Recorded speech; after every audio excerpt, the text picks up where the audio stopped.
Okay. Hello. Good evening. Ooh, what did I come into?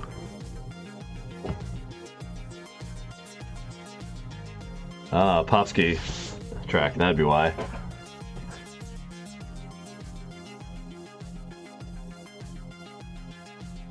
Hello, good evening. We are back to finish playing. Oh, hold on, I gotta change this setting. There we go. I'm back. We're gonna finish Aviary Attorney. So help me God. Just make sure all my announcement thingies are showing up. 7 o'clock. Yeah. 7 o'clock, that was yesterday. Well, hopefully it picks up. Ooh.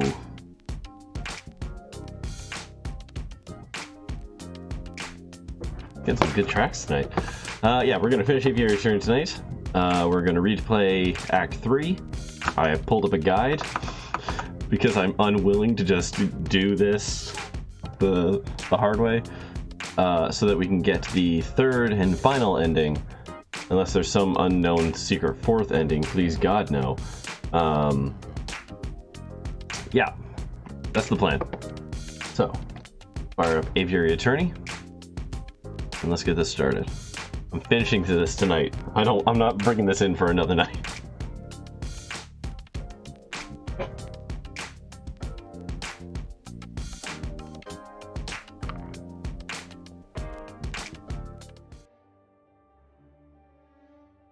That song was by James Flamestar, which is an excellent name, no matter how you want to do it.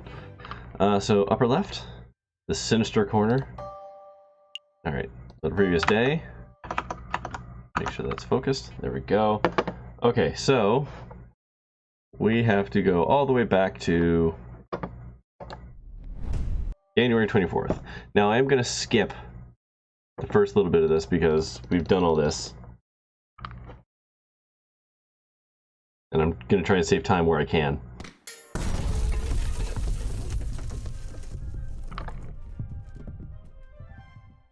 So, the 24th, nothing is different. So today, we just have to go to the hospital to settle Sparrison's debt. I guess I could have actually started on the 25th, now that I think about it. Yep. Yeah. Okay. Off to the hospital. So. Oh no, first we're gonna do this. So yeah, first we're gonna get recruited by the Fuzz. We're gonna be narcs. We'll start voicing once we get to the pertinent dialogue. Tea. How does this time jumping handle the fact that you can do things in different orders, I wonder? I actually don't think it matters. There's just flags that you have to hit before you hit the last day of the month. I think. Or, I guess, before you find whatever the hell his name is. The crocodile guy. So all of Act 3 just seems to be fairly self-contained. It's just, if you hit all the right flags, you get a different ending, right? So if you jump to the end, it assumes that you set your tail feathers and did nothing. I would assume that that is the case, yes.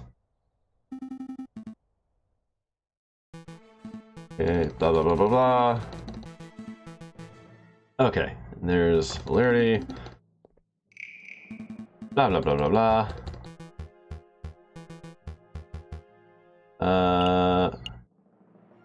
Revolutionaries. Da da da da da da da. He's asking us for help. Da da da da da. And we're skipping and we're skipping and we're skipping. And we're gonna hit the point where last time we chose the chaotic good option, but this time we are absolutely gonna narc out.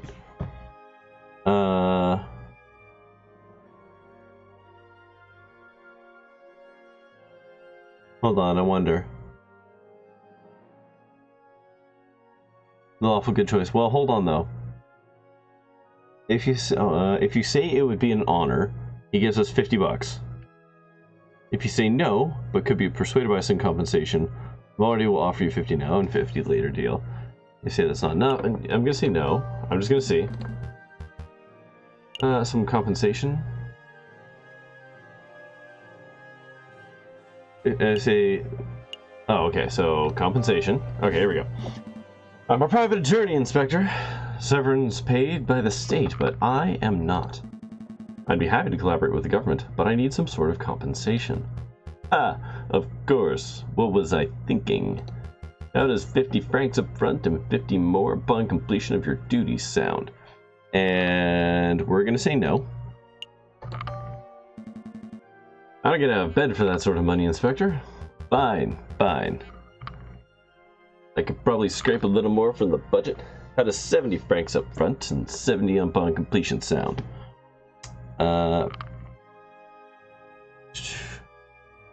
Yeah, exactly. Keep going. Keep climbing. I had no idea you were so money-driven, JJ. No, I'm just taking money from the establishment. Alright, so you want to play hardball. 80 francs up front, 80 francs on completion of your duties, and that is my final offer. Take it or go home. Yep. There we go. So now we're getting a bonus $80, which is literally almost more than we've had the entire time playing this game.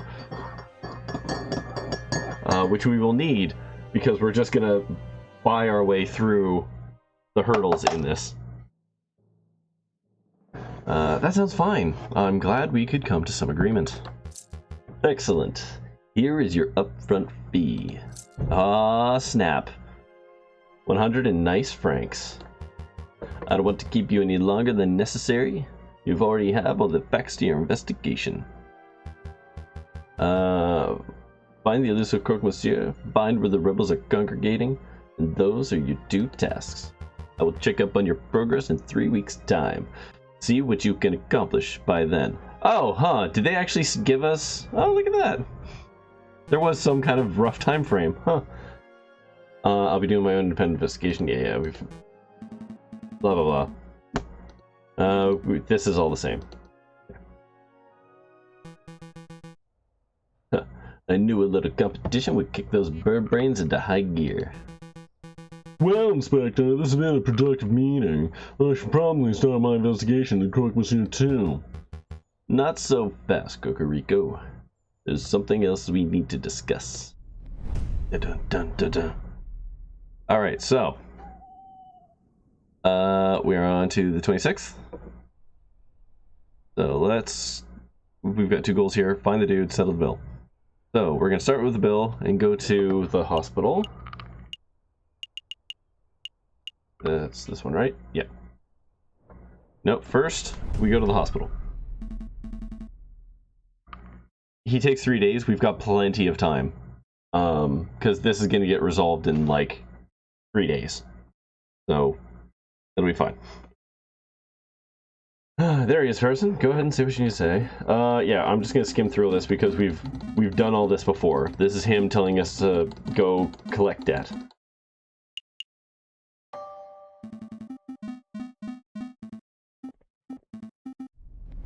There we go. And then so for the 27th. Now we can go to Buddy Boy, the inventor guy's house. And I'm going to skip through this again because this is all the same. I'm not going to narrate stuff that I've previously done. Lawyers? Like, we've done all this, I'm not just repeating it for the sake of destroying my throat. I suppose the option to pay the doctor isn't available, not desired. Yeah. I think if we do this, he lowers his bill beforehand.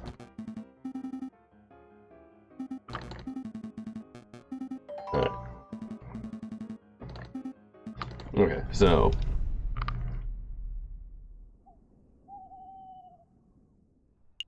Okay, so first we're going to do this special event.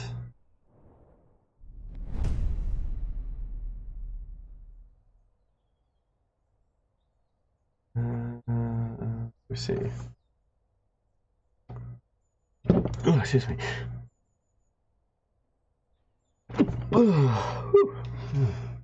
Okay, so we've done all this. This is where he's looking into my sordid past.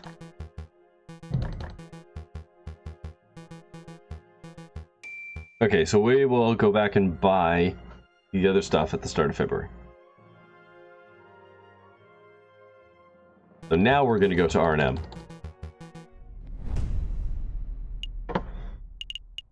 Okay, here we go.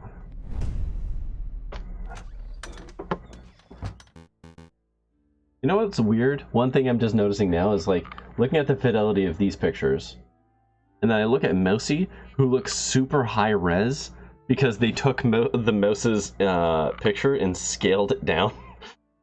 So he actually looks significantly sharper than anything else in this game. Okay, so yeah, this is us buying Regealing.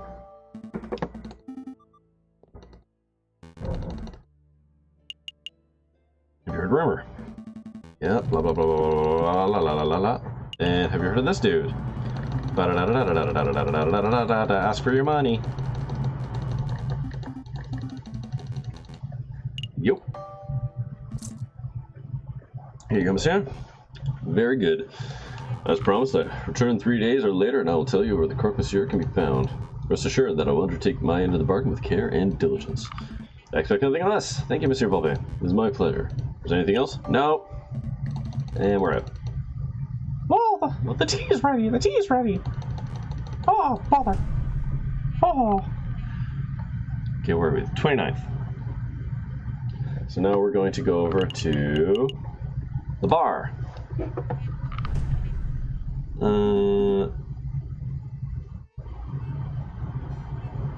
Okay, so this is us talking to Fontaine and what's his face. So we're just gonna skim through all this because this is all the same. We actually managed to do this event. We're gonna go to the drinking room.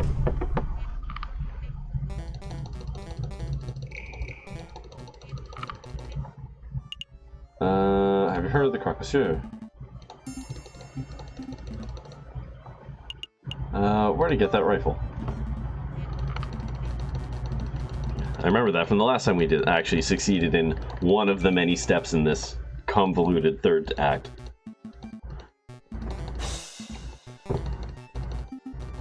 Okay, so we got the book. That's all. Cool. Now we're gonna leave. We did a fair chunk. The hardest part was trying to research. That's where I got stuck. Was trying to research those things when research is pointless. You just had to go and talk to the right person. The right person was giving them $30, which is frustrating. Now we go to Notre Dame to find Remus. So far, I wasn't way off the mark with my original playthrough. I was behind a day or two, but I wasn't like way off except for R&M. He does look familiar. Could you take a look at this? Look at the Bible. He tells us about Eaton. So yeah. That's all.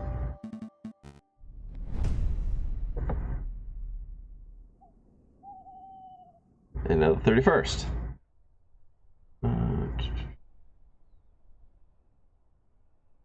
Now we are going to where is it? Wait, where the hell? The Louvre? Yeah, okay, now we're going to the Louvre, which I actually don't think we did last. Oh yeah, we did. We do this, and he talks about the thing of reason, and we show up and he scarpers.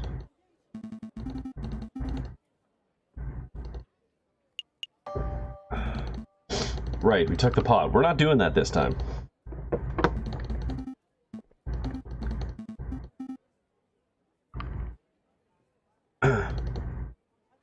So first we're going to the gallery to speak with the porcupine, which we actually did last time. Oh no, we didn't actually do this. This is new. Didn't know anything about an uprising, but you did get stuck in a conversation with the cultists outside. Okay. Okay, so we want to do this. Did you see the cultists outside? Oh, what the hell was this guy's voice? Yeah, we did. We talked to him in Act 2. Yeah. With the poisoning. The hell is this guy's voice? I legitimately don't remember. He's just a bit character. Sonic? That honest to God doesn't help me. Did I actually do... No, I didn't do a Sonic. You suggested a Sonic voice. Was he like an OG? No, that's the inventor. I don't even know what voice to do here. I don't know. The cultist? You mean that cult of reason fellow? We didn't want to go full Cletus there. Yeah. He accosted me a few days ago. We chatted for a while, not by choice, of course, but because I didn't know how to get out of the conversation. I don't know how to do Sonic's voice. You're asking me to do a character for a video game I have not played when he was voiced, or from a cartoon I watched when I was a child and have never rewatched. Pokemon Freak. I would love to do Sonic. I can't do Sonic's voice. There's no way. I mean, I remember it's like, oh right, chili dogs. Like I remember it's something like that, but I don't think I could maintain that character. It got a little out of hand. He insisted that I take a pamphlet. Let's have a look at this. Be Your Own God. An Introductory Guide to the Cult of Reason by Jacques Hubert. And he even added his own signature, see, at the bottom there? To my newest best bud, Eric. Happy reading. Best wishes, Sylvius. Reading, too. What a fiendish color choice. I think I was such a slime ball. We aren't even close to the bestest buddies. Well, at least we know the cultist's name. Sylvius. Do you mind if we keep this pamphlet, monsieur? Be my guest. I don't want it. Okay, cool. Did you want something else? Nah.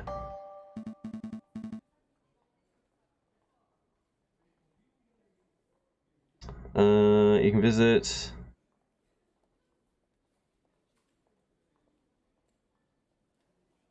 Yeah, okay, so I'm not gonna steal the kettle. I don't want to bother.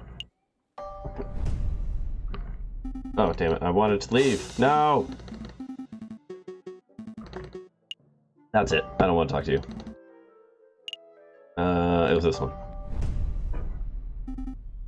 Are we all done? Yes. Hauling butt out of here.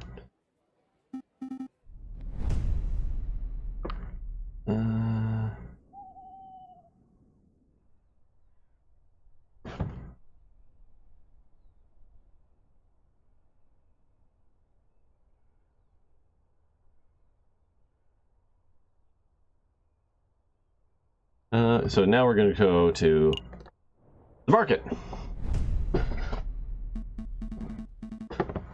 Okay, so we need a copper pot and a piece of strings. What options do we have? I see Sasha's spider and silverware store. Too pricey. Let's take it down a notch. How about the place over there? Harry Hippopotamus's pottery and haberdashery. That name just rolls off the tongue. Still too pricey. We're buying for a mad scientist, not the Queen of England. What about that little stand? Ruse, odds and ends. Looks cheap, and I even see a copper kettle in the back. Now we're talking? Excuse me, madam. Oh, cripes. Wait, those two look familiar. I recognize you. Weren't you the two baking outside Chateau Cognier a couple weeks ago? Yeah. Wait, she was lower. Yeah, that was us. Thank you for your generosity, monsieur. We put your money to good use, see? We start a business. At Rose, Odds and Ends, we sell everything. I suppose the congratulations are in order. It's no small feat to pull yourself up out of the streets in today's economy. So, do we get a discount? discount. Well, we did help kickstart your little enterprise. I suppose we are investors of sorts. No, monsieur, no discounts. You gave us a donation out of generosity heart. Because you're such nice people. But maybe we can help you out. What is it you wanting? Got a copper kettle? We see a copper kettle in your stall. How much?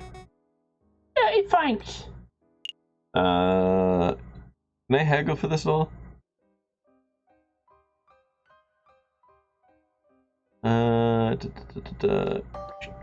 Okay. Alright, we'll take it. Here's your money. And here's your kettle. Pleasure doing business with you, monsieur. Cool. Was there anything else? String. You have any string or fishing line? Yeah, I know. I know, that pot costs us an entire pay.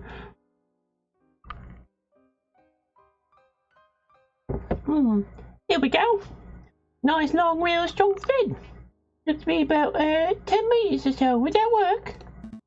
I think so. How much? 15 francs. Jesus, please us. Sounds good to me. Here's your money. And here's the string. Pleasure doing business with you, monsieur. Was there anything else? Nope, you're done. So, madam, thank you for your help. You said to come back if you got anything, monsieur. Basically, because we, like, hard-nosed the cop, it literally financed the entire mission. Come back soon.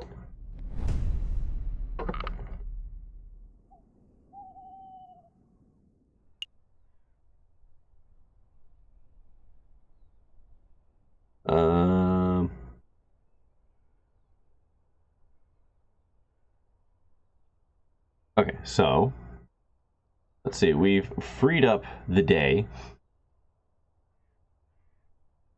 So where can we go here? No, Wednesday free. So go to this place. We're just gonna help the. We're gonna help Colleen figure out where she's gonna go. Sure, you're gonna say number one. I think we actually did that last time. Okay, peace.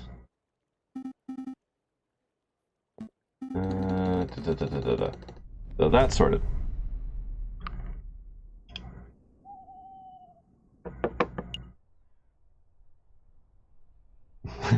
America. Yeah. So now, we should be able to go back to R&M. Right.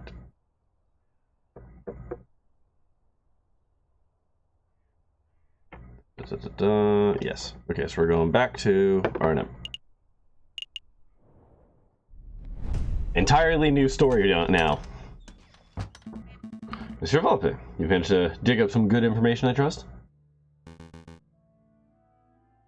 There's good news and there's bad news. Okay.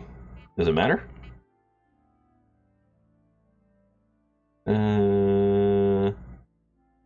Okay. The good news. I found a way you can meet the Croque Monsieur. He lurks around the Rue de Marmoset on Friday evenings. The Rue de Marmoset? Oh, the monkey room by Notre Dame. Seems simple enough, so what's the bad news? Croque Monsieur refuses to speak with anybody who doesn't know a secret password. And I'm afraid I was unable to procure that particular password. I see. That is a problem, unless you already don't know it. I apologize that I couldn't be of more help. Not a problem at all. You've given us a fantastic lead. Rue de Marmoset on Friday. I will be there. I think we all know what the password is. We do? Come on, Falcon, don't be a bird brain. I shan't delay you two any longer. I'm sure you have lots of investigative work to do. That we do. Thank you, Mr. Volpe.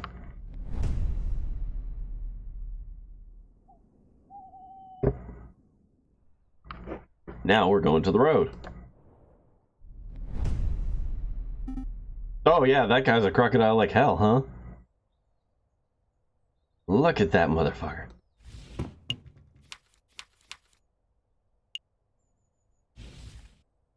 Is that him? It must be. Excuse me, monsieur. Oh god, I need a voice for this dude, don't I?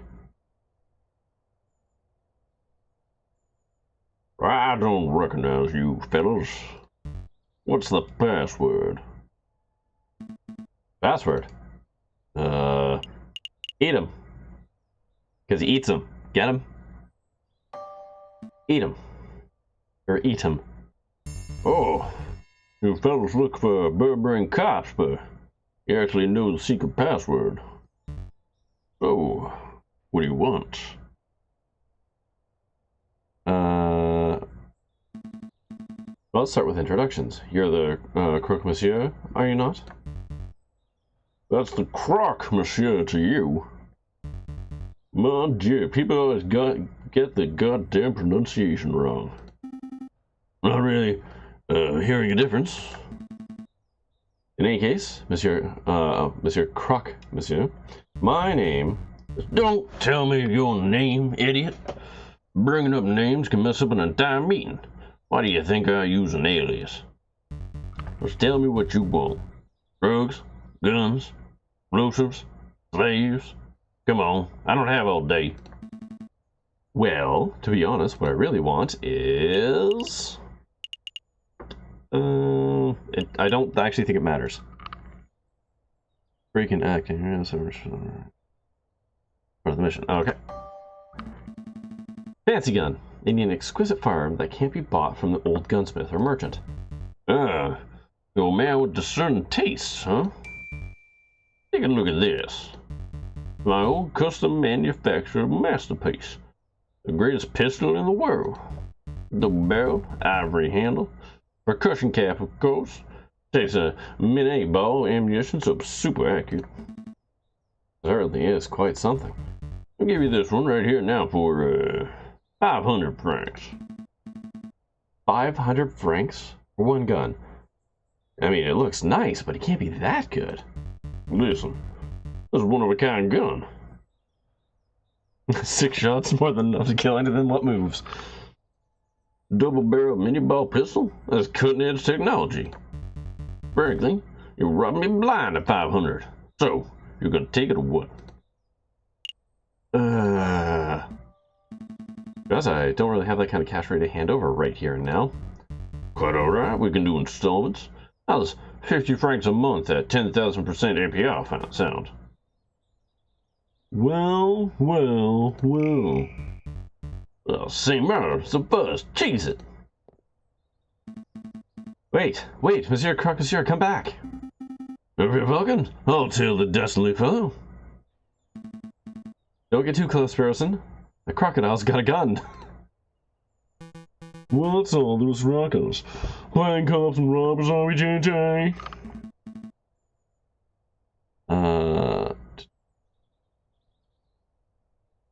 Cool. Are you blind, Severin? That was the Croque Monsieur. We're on the crux of extracting some vital information about the rebels, but your smug entrance just ruined everything. I mean, it's a lie, but who cares right now?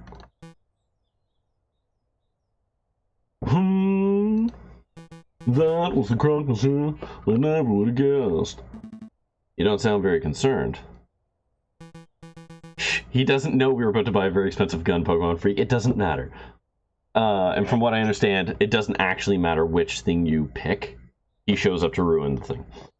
Oh, don't get me wrong. I'm quite impressed you managed to track down such an elusive criminal. But I have got something much more pressing that I need to discuss with you. More pressing than finding the rebels. Perhaps. JJ, I want you to answer this question sincerely and honestly. Did you go by a different name prior to enrolling at Paris Law School? What? What does that have to do with the rebel investigation? Or to do with anything, for that matter? I would appreciate it if you just answered the question, JJ. I need to hear from your own beak. Have you ever gone by a different name? The matter?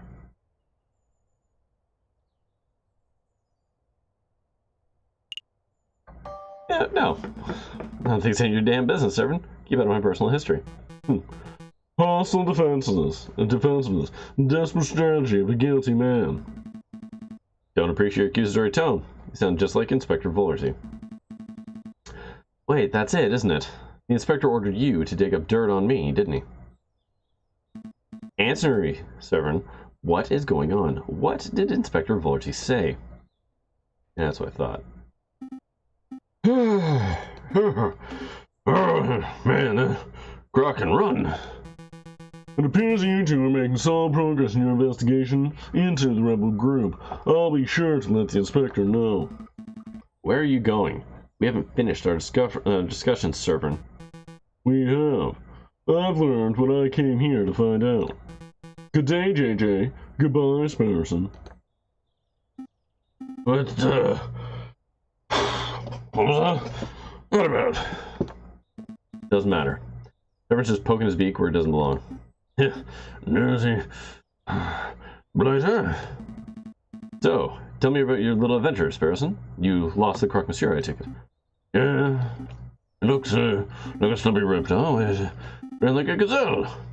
Lost him in no time at all. Fun fact, crocodiles can actually run extremely fast on land for short stints. And outrun a man. They're supposed to zigzag, because they're bad at turning. They're kind of like a drag car. 35 miles an hour. Thank you, Pokemon Freak. That's really goddamn fast for a land animal that, I mean, looks like a crocodile. Honestly, any number over, like, 15 is more than enough. I see. Well, with the Croque Monsieur's lead gone, our investigation has reached a dead end. Not entirely. Drop something during the chase. You drop something? What, exactly? I'll show you. Follow me. I think you need to do more exercise, person. It's 11 miles an hour. 11 miles an hour is still pretty fast. Like, that's still pretty fast. A human could run faster than that for an extremely small window of time. But not long. Not as long as a crocodile can maintain it. Don't judge me.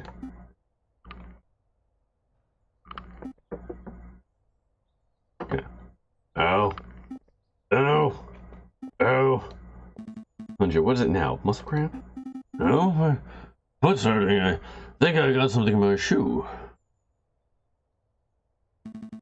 Our stamina... Okay, so to answer this, Pokemon Freak, on average, humans' stamina is more for long distance running, not speed. We can go very fast, but for a very short window, unless you train for it. Humans are an apex predator because we could just run longer. We didn't necessarily run faster. We didn't have to. We could just keep up enough with something until it ran out of energy, and then we would kill and eat it. So yeah, humans can sprint for short windows, but our thing is jogging effectively. We're predisposed to jog.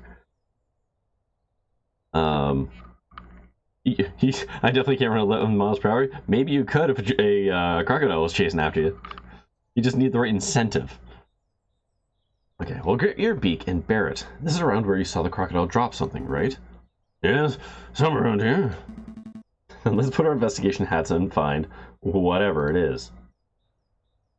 Okay, so what do we got? Thing, paper on the floor, obviously.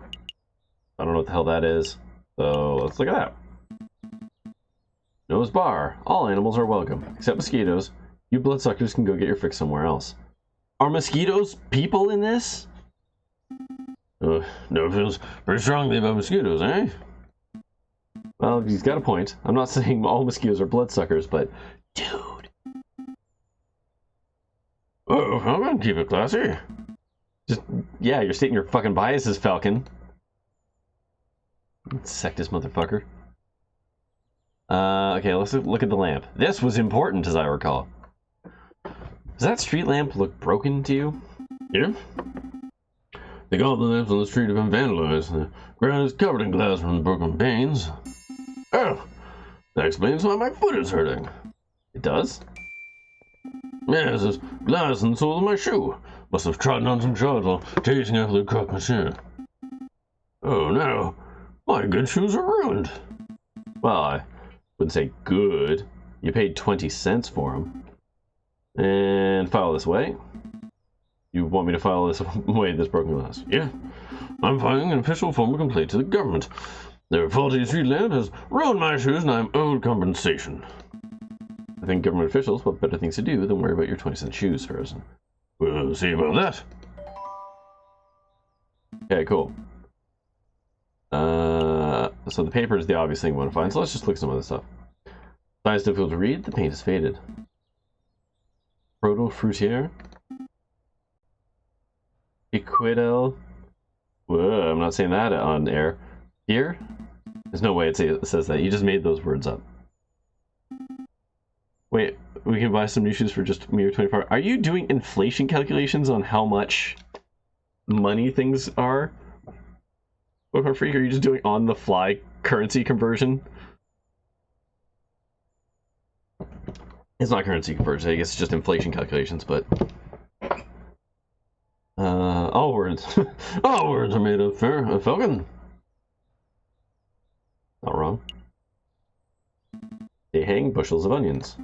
Bushels, like carbureted sprigs. Sprigs of onions. How about bundles of onions? That's pretty neutral. Confederacies of onions. Alright, we're done. Blocks of onions. We're done. No, I wanted to keep going. Rule of threes. Empty cart.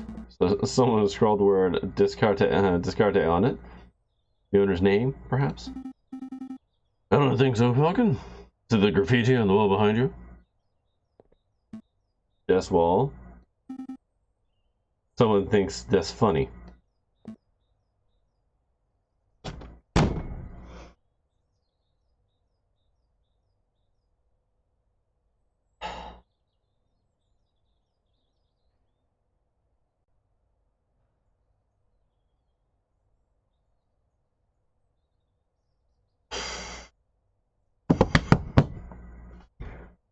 I will give this game, if nothing else,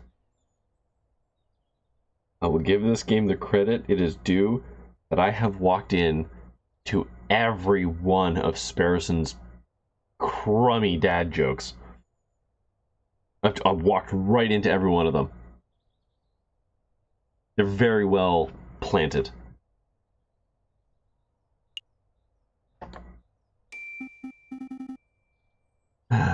Yes, this is the thing that Grog Monsieur dropped. It's a list. We appreciate the commitment to not reading ahead. I'm trying not to. I try not to because it allows me to actually be surprised, and forces me to have to at least maintain some character. 40 muskets, 20 pistols, gunpowder, 3,000 musket balls to be delivered to the sleeping city. This is an invoice. I don't see any names on here, but given the contents and quantities, the goods are probably intended for the rebels. Excellent find, Sparrowson. There's nothing. But the sleeping city, where could that be? Well, it's a city that sleeps a lot, so somewhere in Spain would be my guess. Ha ha ha. I'm pretty sure that the location is not a literal city. One thing we already know, the city where the rebels are gathering it's right here in Paris. The sleeping city is like a code phrase, a riddle. A riddle, eh? Well, I'm stumped in. Humming is getting us nowhere. Must find someone who can solve it. A city with a lot of sleeping people. Yeah. Yeah, where in Paris are there a lot of sleeping people? We need a person who's knowledgeable about all manner of riddles and puzzles. I know it all, eh? Precisely. In the meantime, I'll file this away for safekeeping. Cool, now I bet we're going to the library, right?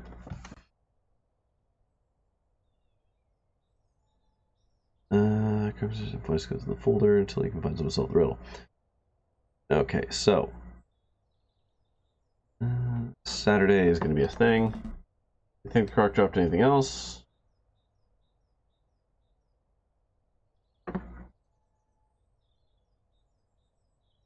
No. Yeah. I think we're done here. Okay. Guess we can always come back when we think we've gotten something. It's Saturday. There's a special scene at La Lyon. Did we do this one already? Yeah, we already did this one. Blah, blah, blah, blah, blah, blah. There's a room under the cathedral.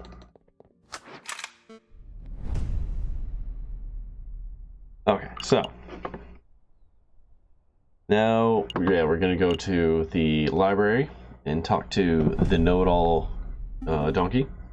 The jackass. Nathan. Is Nathan supposed to be a horse? Because he definitely doesn't look like a horse.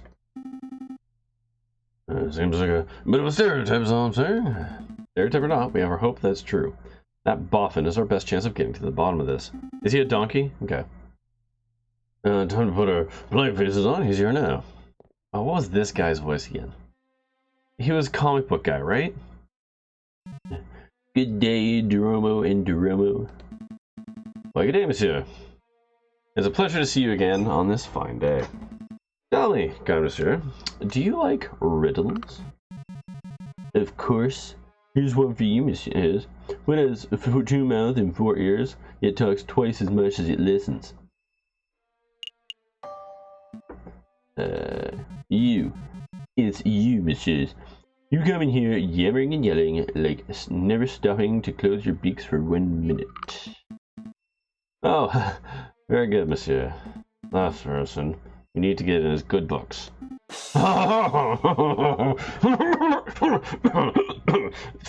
Gave myself a hiccup there.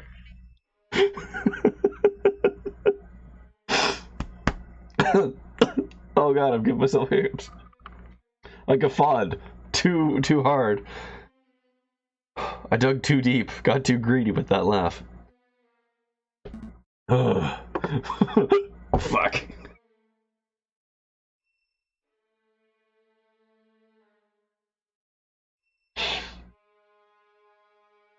I'm professional.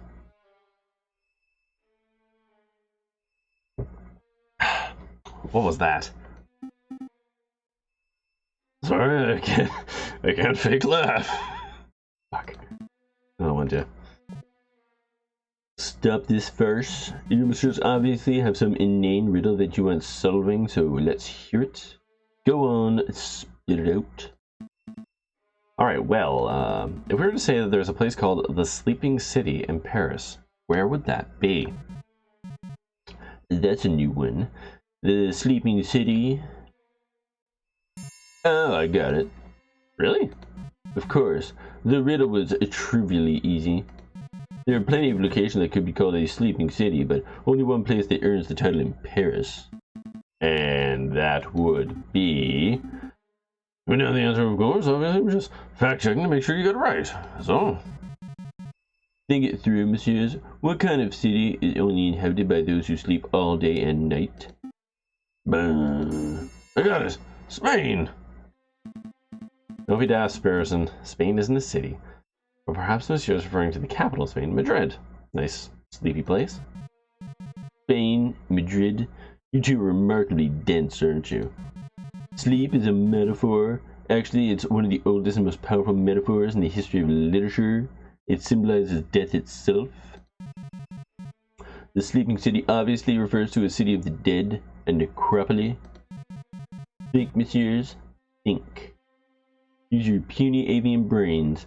Do you have any necropoli in Paris? Yes. Of course, the catacombs, the winding tunnels of the dead that lie beneath our very feet. Very good, monsieur. That's the first semi-intelligent thing you have managed to say all day. You have more questions, don't you? Sure. Yeah, tell us about them.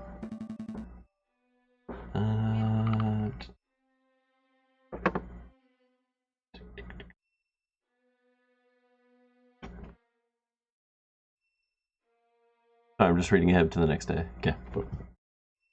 Can you give us a brief rundown of the history of the catacombs? The cemeteries of Paris were overflowing by the dead, or by the end of the last century. It was a mess, from what I hear. To create space, King Louis XVI ordered for gold skeletons to be excavated and put into the unused mine tunnels that lie under the city. So, With a little renovation and many years of hard work, the mines were successfully turned into a subterranean mausoleum. Oh, what, it's basically a grave for a few thousand skeletons? Millions, more like. Don't underestimate the size of the tunnels, monsieur. Okay, how do we get in? I know that the bourgeois like to tour the catacombs, don't they? Correct. It was quite the bourgeois tourist hotspot some 20 years ago. If you're hoping to pay a visit, you're too late. The church had all the entrances sealed shut fairly recently. Why would the church do that? Oops, wrong voice, whatever. Believe it or not, they consider the turning of a mausoleum into a tourist attraction to be in poor taste. Ah, right. They shut down all the entrances, really? Sure, there must be one or two left untouched. If there is such an entrance, it's not public knowledge. I see. Cool beans.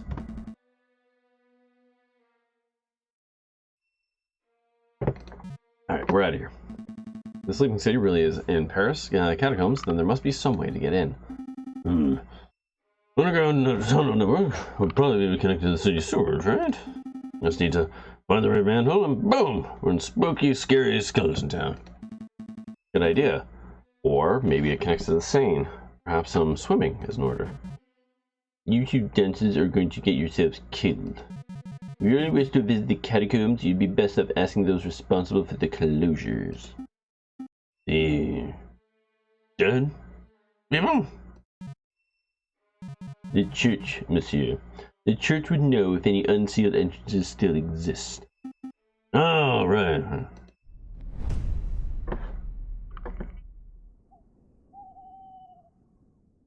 So, Sunday.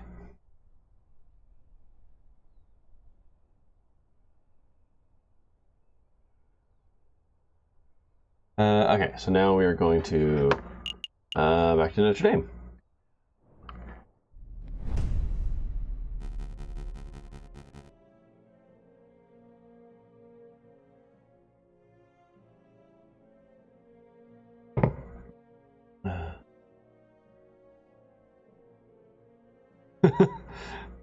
Sorry, I'm just reading through some of the stuff here. It's pretty good. Did you sneak out to the Louvre again? Oh, sorry. I have to actually do the voices. Do you sneak out to the Louvre again? I keep telling you, my brother, you can't risk being seen. There's too much at stake. But the good word must be spread, my brother. We need as many supporters as possible. No more skulking in the shadows, no more cowering in the dark. We must rise up against our oppressors. Oh, but before I forget, here's your pen back. I borrowed it. Again? What happened to yours? I lost it. So careless. Don't sweat the petty things, brother. Let's focus on removing the obstacles that stand in the way of our father's dream. Right. Like the annoying bird who's been poking his beak into our business. He's dangerously close to uncovering our secret. You want me to take care of him? It would be in our interests. I have a trap in mind, but... Ah! Someone's coming. Go hide.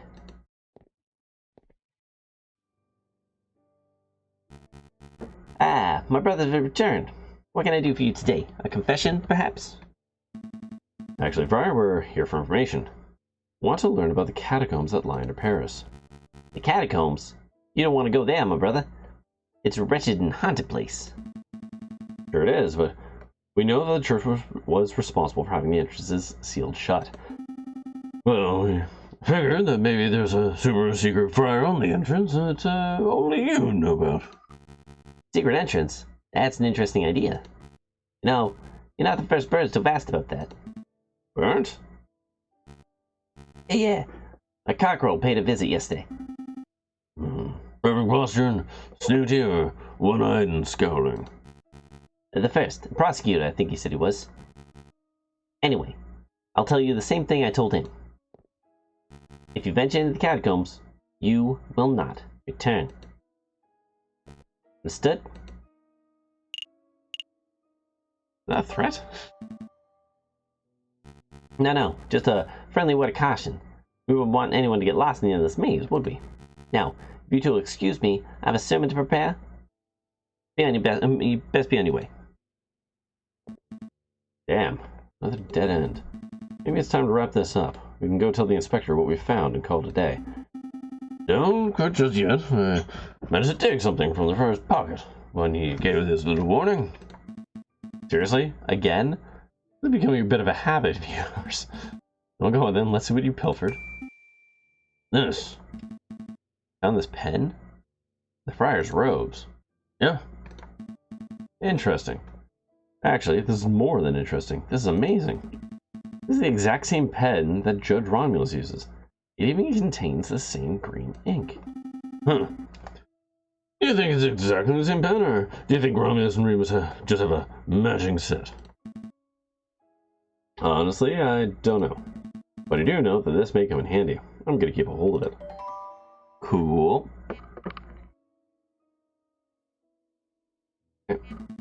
We're still at a dead end, though. My gut tells me that the friar's hiding something, but I can't get him to cough it up. It's not like we can beat the information out of him.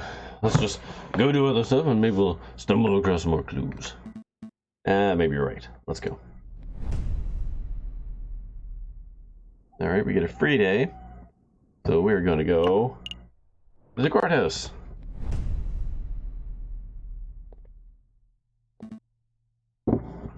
Ah. Judge, Maxime? Oh, hello, Monsieur Falcon and, Blue Birdington? Sparrowson. Right, Sparrowton. Your Honor, we heard that you had an accident with a flight of stairs. It's good to see that you're back on your feet. A flight of stairs?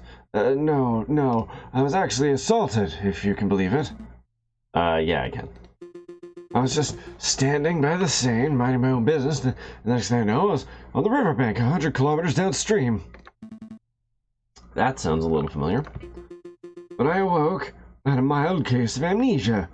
I thought I was an... Oh, how do you pronounce that? Axolotl? Axolotl? Just like it's spelled. Do you pronounce the X like an X or a Z? Axolotl? Okay, sure. Axolotl. Accountant. It took 2 weeks for me to return to full mental health. In any case, Your Honor, it's good to see you back and healthy. Would you mind if we ran a couple questions by you as part of the investigation we're undertaking? By all means, ask away, monsieur. Alright, have you ever heard of the gunman? Have you ever heard of the man who called himself the Croque Monsieur? You're referring to the arms dealer, aren't you? Yes. Have you ever convicted him? No. The man's notoriously unfindable and uncatchable. I don't think anybody working in law enforcement has so much as seen his face. Crazy. Well, there's a reason we can't be the first to stop him, right, Falcon? Have you heard rumors of an uprising? Of course. Tons. You have no idea how many criminals rant about bringing down the government. You know, I was the one in charge of prosecuting the ones behind the June Days uprising of 32. That was some messy legal work. Well, what about recently? Have you heard anyone talk of anything specific? Well, I'm not attached to the case, but I hear that imposter, Judge Romulus, had some very strange things to say. Cults, anarchy, fire, and gunpowder. The man's not mentally stable. Yeah, we knew that much already. Alright, cool. Thank you for your time. Anytime.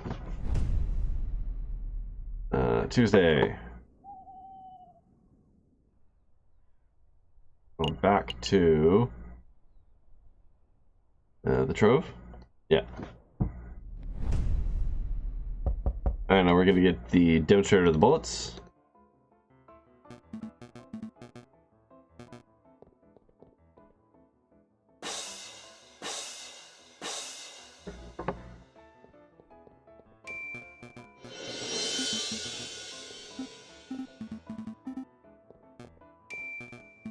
We're just gonna skim through all this.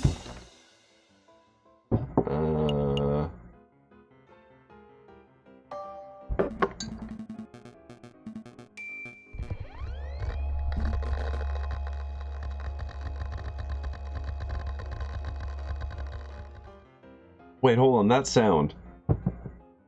Is that a hard drive spinning up? more like doing the whole, like, jumping around and everything.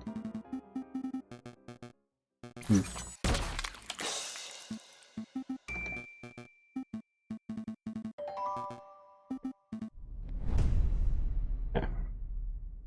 Wednesday, February 9th. I would like to point out, I follow the guide. You get 2 free days.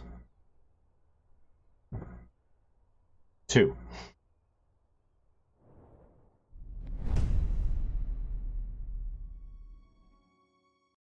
So Severin gets kidnapped. We get the letter.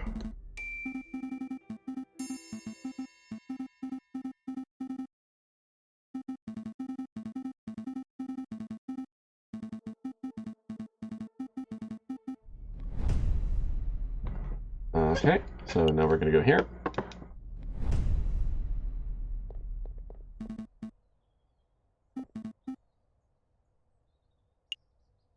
Look at this. Did all that.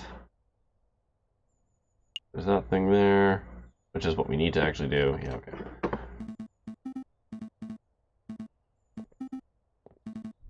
Okay.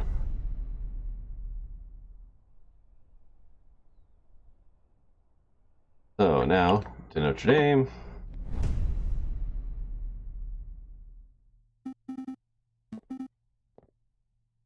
More bloody footprints.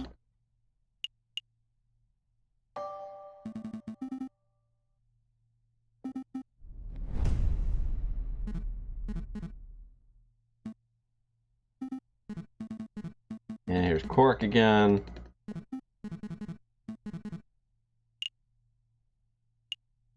You know what? No, I could give him money, but no, screw this guy. Doesn't actually matter.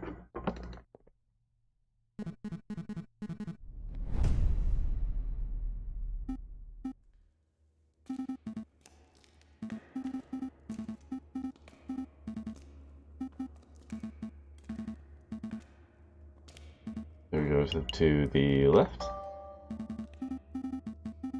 And then we go towards the light.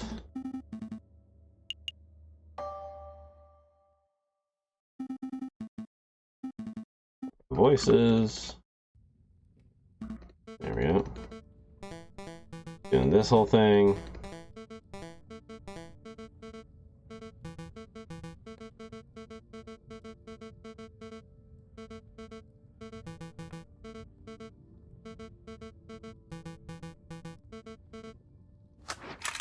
God, it took like an hour to get here. Even with me skimming through stuff. Alright. Be right back. I'm gonna go to the washroom before I do this trial.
And I'm back.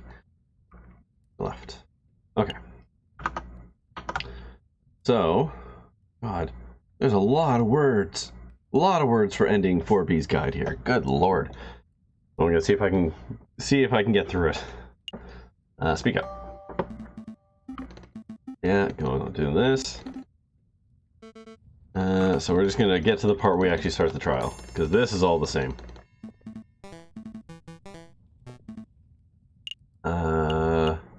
I'll try and peel the fontaine this time.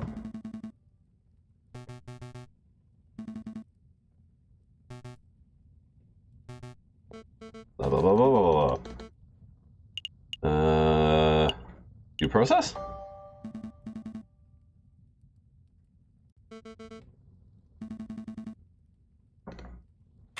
That is probably the best option. Sorry, I just quickly scanned through it. Basically, it's like, you can prove yourself better than him. Okay, so. Pierre's gonna give his thing, and we're gonna start the cross-examination.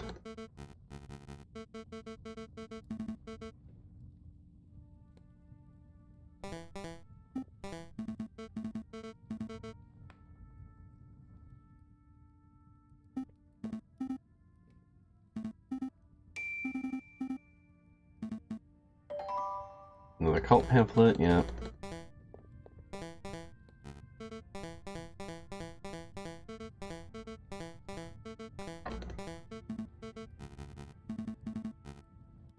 Alright. Alright, here we go. Select a thing to cross-examine.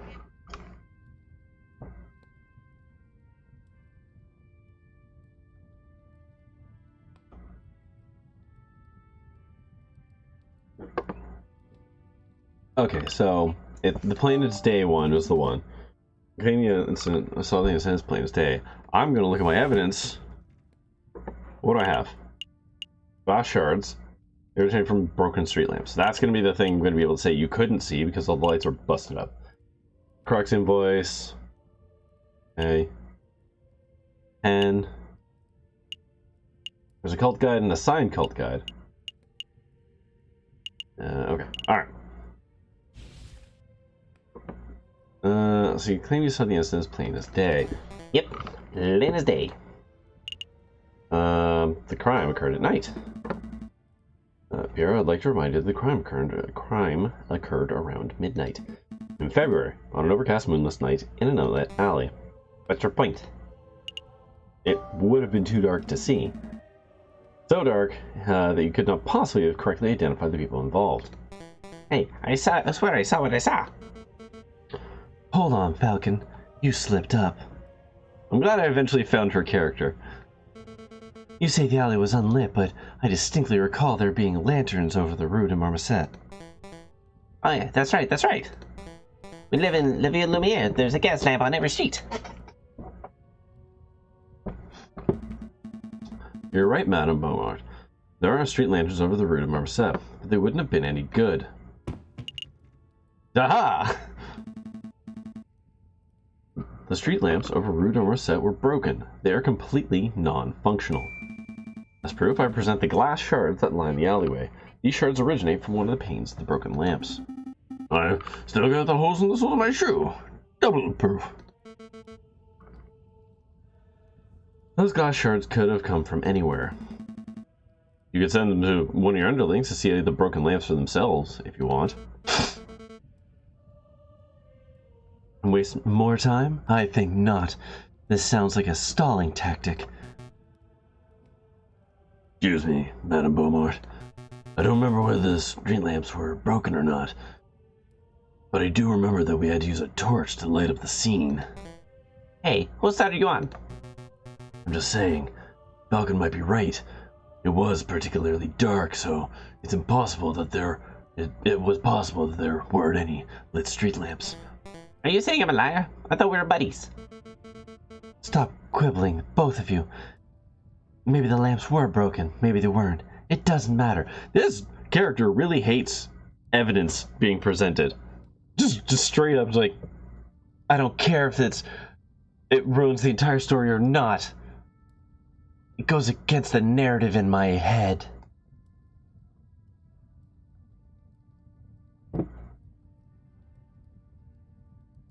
Okay. Totally unlike real life people. Yes, people in real life are rational. I know that Piero's testimony is accurate because I, personally, saw the rooster at the crime scene. Why am I saying crime like that? Crime scene. 1 minute after Piero did. 1 minute? Plenty of time for the real murder to escape and for a passerby to stumble upon the scene, is it not? You must acknowledge that it's a possibility. I acknowledge nothing. There is an inkling of doubt. You know that there is a slight notion that Piero may be misremembering what he saw. Don't badger the prosecution, Monsieur Falcon. I wasn't badgering. On to the next witness. Madame Beaumont, do you have anyone in mind? I do. There is someone among us who is something of a gun connoisseur. A man who knows everything there is to know about the craft of weaponry. Oh, that's me again. Shut up, Piero. Get off the stand. Yes, ma'am. I call Fontaine forward. Very well. Now, Fontaine, is it true that you're a gun specialist? Well, I hate to brag, but yes, I know about guns, their mechanics, beauty. Have you heard about the revolver mechanisms America are developing? Wonderful stuff. Fontaine, let's stick to the guns that were found at the crime scene. Tell us about those. Oh, right. Very well. This is the gun found on Sergeant Cocorico's person at the time of the arrest. It's a standard issue percussion lock. Oh god. Pistol. 24 centimeters length, 15 millimeter caliber. Lots of police and soldiers carry these dull things. It's a gun that says, I'm a reliable man of the law. Oh, that sounds like a Cocorico. Does it? Gregory has always told me that the riding crop was his self-defense weapon of choice. That is an extremely weird and specific and kinda, let's be honest, sex thing to defend yourself with.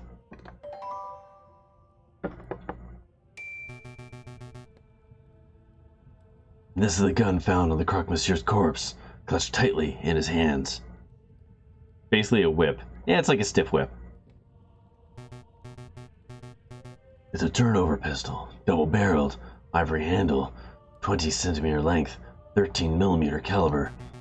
This is an exquisite, highly customized gun, one of a kind. Whoever used this weapon really knew their stuff. The Croque Monsieur was a legendary arms dealer. No surprise that his personal weapon would be something so flamboyant. What was really fascinating about the Croque Monsieur's gun is the ammunition. See, the bore of the pistol has been fitted with a set of grooves. Please stop, Fontaine. I didn't call you up here to show off your gun knowledge. Tell us what you uncovered when you examined the Croque Monsieur's bullet wound. Right. Well, a lead bullet was embedded in the middle of Croque Monsieur's sternum and appeared to have a straight angle of entry.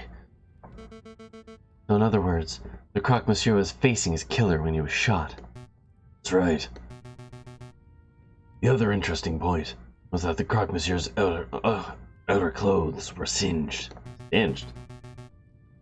This typically only occurs if a person is close enough for a gunshot to be directly burned by the gun's muzzle flash. Oh, right, right.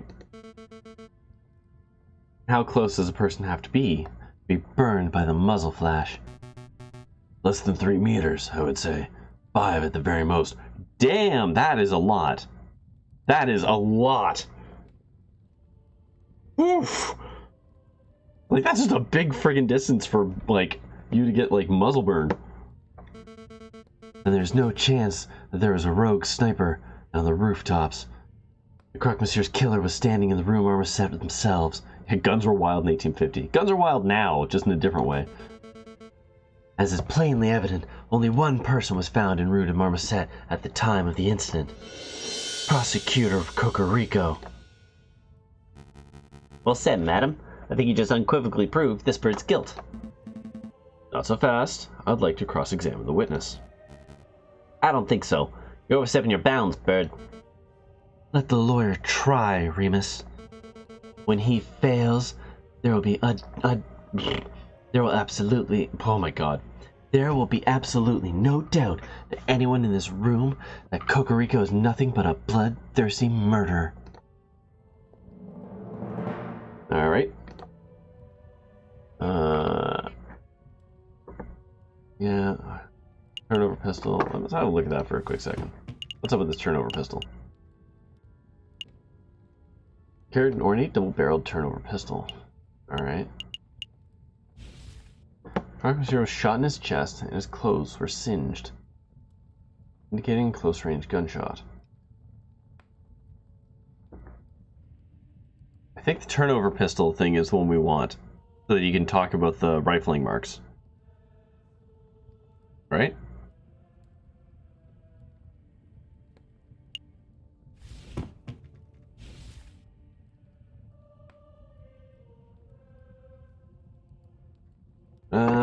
Yeah, let's go with that. Fontaine, how about the Croque Monsieur's turnover pistol? We know it's valuable. Tell us about the ammunition. You're about to see something about the gun's ammunition before Madame Beaumont cut you off. Could you give us the details? Oh, great. Now he'll never stop talking. I'm glad you asked, Falcon. See, as you probably know, most bullets are just small, round, lead balls, right? That's not the case here. This particular weapon used an advanced, iron-tipped, aerodynamic, carefully grooved. Actually, it'd be quicker if I just show you. Take a good look. This is an iron-tipped Minier ball. Very rare, top-of-the-line technology. Before last night, I'd never seen one of these in person before. Like I said before, the Croque Monsieur was a legendary arms dealer. It only makes sense that you would have access to the latest weaponry. Where'd you find this bullet, Fontaine? In the turnover's pistol chamber. Uh-huh. Hold on, I thought you said Croque Monsieur fired his gun, so how is it possible that his gun was still loaded with a bullet? A turnover pistol is double-barreled. That means that you can hold 2 bullets at once, ready to be fired in quick succession. I see. The Croque Monsieur fired 1 bullet, but died before he could fire the second. Okay. I trust that you have no more... Oh, sorry. I trust that you have no more questions about this matter, Falcon. We've wasted enough time already. Well, where's the other bullet? What other bullet? We literally just talked about it. The fired Minier ball. There were 2 shots then, I remember. One from the assailant and one from the crocodile. I scoured the scene for a couple minutes, but I couldn't find it. It's a pity. It would have been great to have 2 of these magnificent bullets. That's a weird thing to want, dude.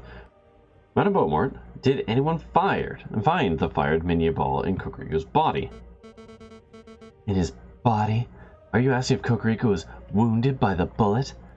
Not that no, that much is plain to see. So, again, I must ask, where is the fired Minier ball? Well, I don't have a clue. What are you trying to get at, Falcon? Isn't it obvious? If the bullet wasn't embedded in the alleyway wall, and it wasn't embedded in Cocorico, that means the bullet hit the murderer, the real murderer. It must still be embedded in whoever attacked the Croque Monsieur.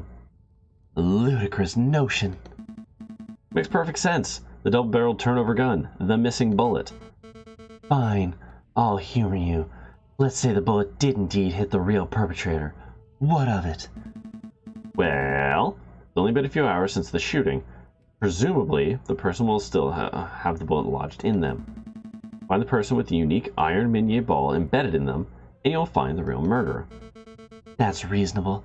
We don't have time nor resources to search every citizen of Paris to uncover an injured gunman. You don't have to search everyone in Paris. I believe the murderer to be someone in this very room. Oh, you think we have a traitor in our ranks? Yeah. This is obviously a planned attack.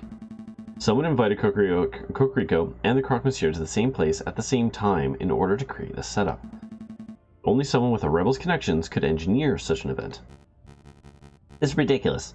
Are you really saying that someone in this room was shot last night? That's clearly untrue. A bullet wound can be concealed. Perhaps if you were to take off your shirts. No, I'm not having anyone in this or everyone in this room stripped down to their knickers just to cater to your outrageous theory. If you can't think of a more reasonable way to prove your straight bullet theory, then we'll end this damn trial here and now. More reasonable way. I do have a more reasonable way. What are you thinking, Falcon? Isn't it obvious? We have the perfect way to uncover whether someone has been shot. It's a genius solution. Is it? This is extremely Phoenix Wright. This particular solution is extremely Phoenix Wright. Of everything that's happened in this game, which is obviously taking, you know, some things from Phoenix Wright, which is fine, I'm not criticizing it for that. This is probably the most Phoenix Wright ass shit that has happened in this game.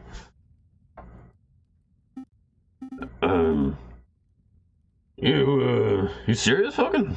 You're relying on the invention of a lunatic? I've never been more serious. Except in ending 4A, when I blow up a goddamn house.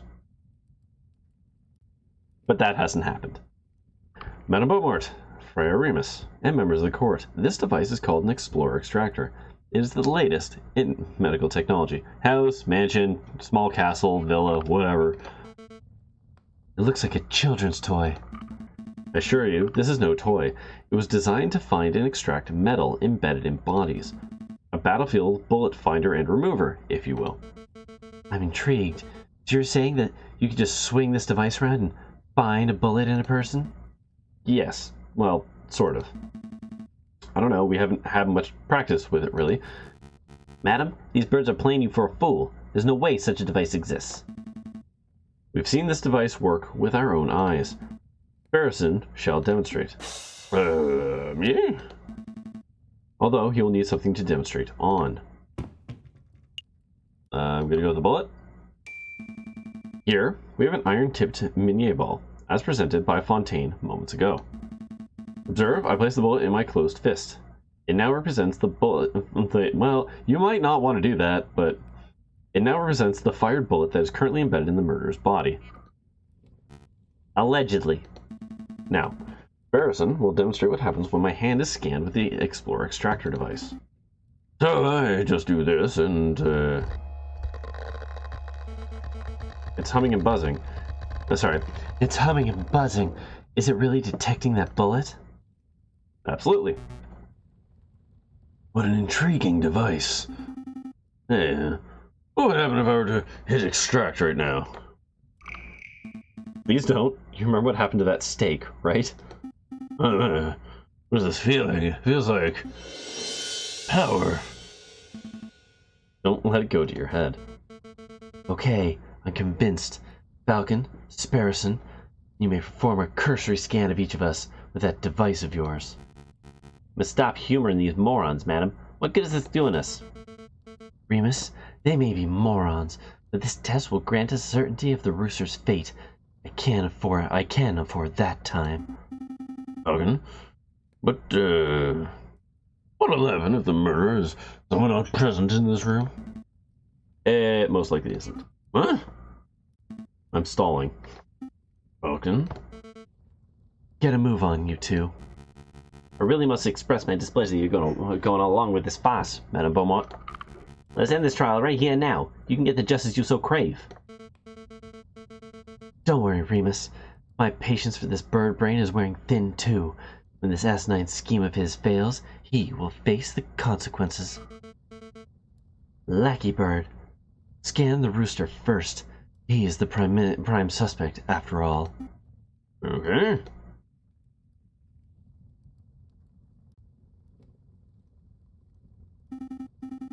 not getting any reaction. I mean, there's probably no bullet lodged in Cocorico. So he's innocent for sure. No. All it means is the bird was not shot by the hypothetical bullet. Don't forget, this is all speculation on Falcon's part. Madam, I must insist that you end this. It's a fool's errand. We have other matters to attend to.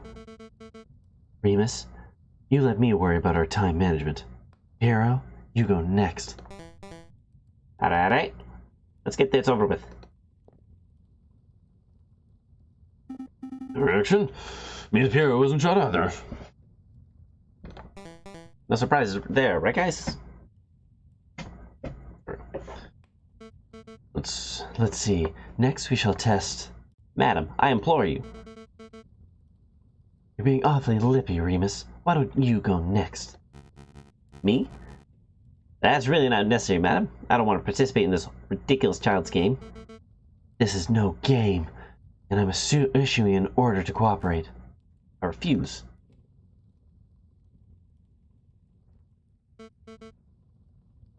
Hero, please restrain Remus. With pleasure, ma'am. What? What are you doing? Keep your filthy talons off me. I will not be manhandled by... Ow! Stop that! You're making a mistake. Madam, think a little harder. I have an alibi. I was with you the whole evening. Sparrison, do the test. I'm assuming Remus is actually Romulus in this particular case.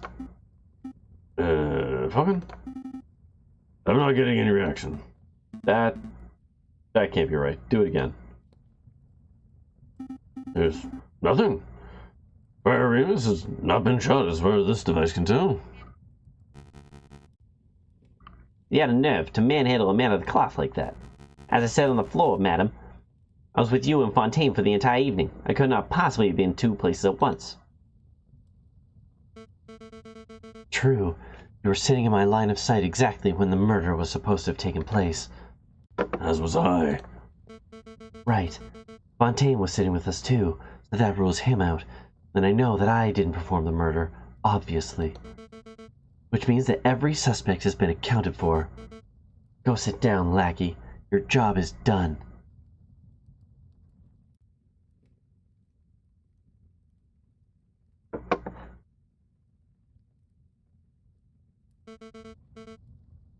You do realize what this means, don't you, Falcon? Your little test failed. Finkel is Einhorn. Finkel is Einhorn. Your hypothetical bullet theory turned out to be unsubstantiated speculation. Pure guesswork. Shall we end the trial, madam? Wait, there must be something we're not accounting for. Just know it. There must be someone else who could have been the shooter. God, where is he? Yeah, Silvus. Does the name Silvius mean anything to anyone here?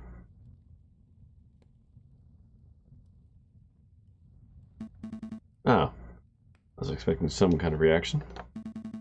Friar Remus, are you sure you don't recognize the name Silvius? No, it means nothing to me. Be more direct, Falcon. Go straight for the jugular.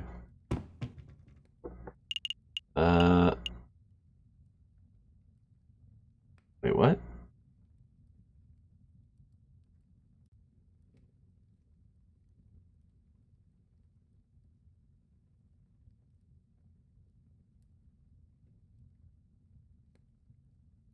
Sorry, I'm now reading the guide. Is it Romulus? Oh, right. There we go. He's in the book twice. Friar Remus, how is your brother, the man named Romulus? A brother? He was forced to flee the country by an oppressive government. You and I both know that isn't true. Your brother is still here in France. In fact, I think he's learning in these very catacombs right now. An absurd notion. Your theories are getting more and more outlandish, Falcon. Where's your evidence? Oh, I know. I can answer this one. Yes, I found this in the catacomb tunnel. An introductory guide to the cult of reason?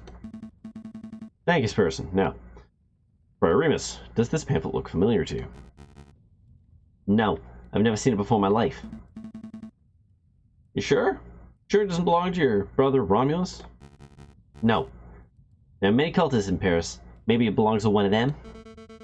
Falcon, I'll take your word that your lackey found this pamphlet in the catacombs. But Remus is right. You have no evidence that the man known as Romulus is the one who dropped it. This pamphlet could have been dropped by anyone. It could even have been dragged in on the sole of Pierre's shoe, for all I know. Wouldn't be the first time. Actually, madam, I know for a fact that the pamphlet belonged to Romulus, and I can prove it. I'm going to go with signed 1. A little while ago, while visiting the Louvre, I saw a man who looked very much like Romulus handing out pamphlets. As you can see, the pamphlet from the Louvre is identical to the pamphlet from the catacombs, except for one important detail. Romulus signed the Louvre pamphlet himself. No way. My brother wouldn't do something so foolish. You see, right here on the cover page, that's Romulus' signature. I admire your tenacity, Falcon, but something is blatantly wrong with your evidence. We know that the brother of Friar Remus is named Romulus, but this Louvre pamphlet of yours is signed Silvius. Clearly an alias. Romulus is on the run from the police, so he must have changed his identity. That's a plausible theory, but it's unsubstantiated. How do we know this pamphlet was signed by Remus's brother? Pen. This fountain pen. Hey! Where'd you get that? Is it my brother's or mine? Wow, Remus, your mouth is almost as big as Romulus's. The frames. Are the frames going? Yep. I can at least say it's not my CPU.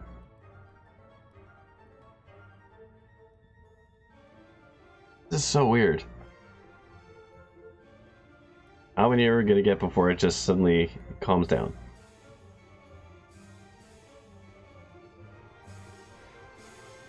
Let's see, real quick. That work? Nope. No. So I don't think it's nothing on mine. I think it might actually be just an internet thing. Because it seems to be the same time every night. Ish. And I'm not doing anything. The frames are still dropping. Oy. Whatever. Anyway, I believe it's yours. Oh, whoa, I'm super dropping KB though. That is a problem.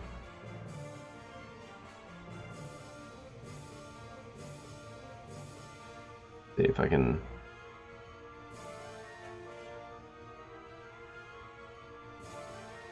Oh, and it's stabilized. That was weird. I'm gonna figure it out one day. This is a pretty low bitrate game. Yeah, I know. So if it's not like, it's not so much a low bitrate game. It's just like, what is happening? Anyway, I believe it's yours. Harrison happened to find this pen in your robes just a few days ago. You mean he stole it? Well, let's not argue over semantics.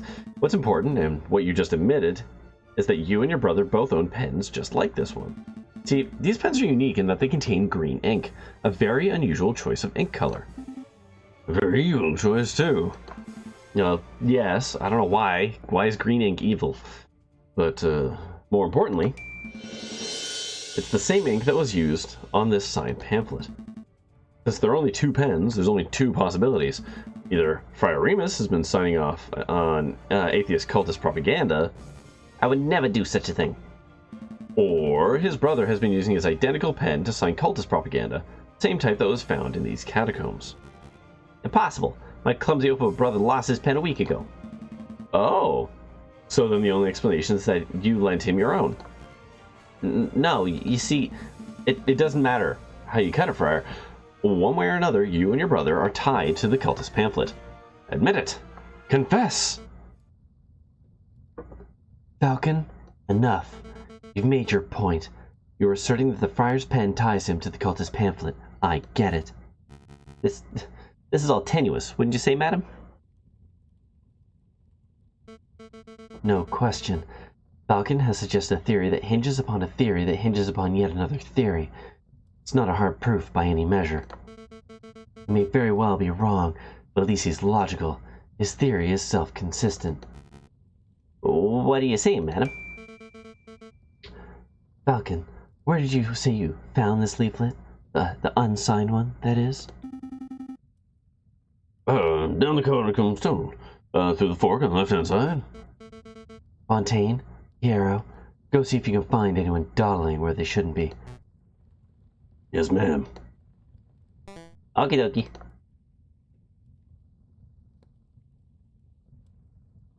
Da da da da da da da da da da da da da da. Da da da da da da da da da da da. Yeah, Luigi. Okie dokie. Either Piero and Fontaine. Either Piero and Fontaine will return empty-handed, in which case I'll have no choice but to execute Cocorico. I mean, you do have a choice. And then I would have to execute you, Falcon, and you too, Sparrowson.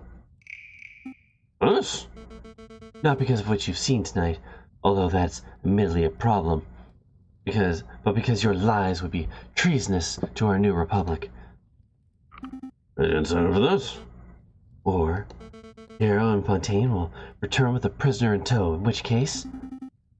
Maybe ready to cut Cocorico down, skedaddle? Surely not, madam. You're not gonna let these three just walk free after everything that's happened here. Remember what happened to the rooster did to your father? Hold your tongue, Friar. If it turns out you've been deceiving me all this time. Madam Beaumont, look what we found. Ow, ow, stop shoving me, I can walk myself. Uh-oh. Uh-oh. Well, well. We really do have a ghost in the catacombs. Introduce yourself, wolf. Very well, mademoiselle. My name... Madam. Right. Madam. Whatever. My name is Silvius. Don't you mean, Romulus? I know this isn't fooling anyone, Your Honor. Alright. I'm Romulus, twin brother of Remus, and loyal servant to the rebel cause. That's the whole truth. He's telling the truth, madam. Long live the Second Republic, right, guys?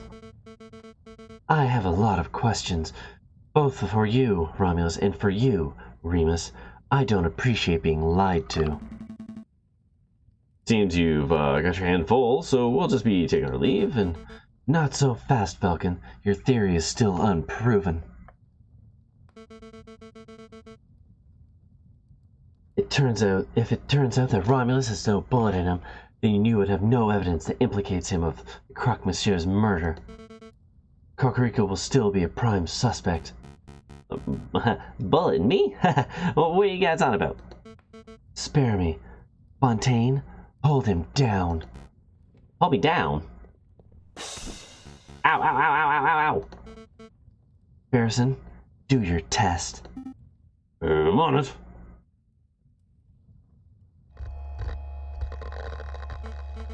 It's buzzing. It's really buzzing around his shoulder. I see blood.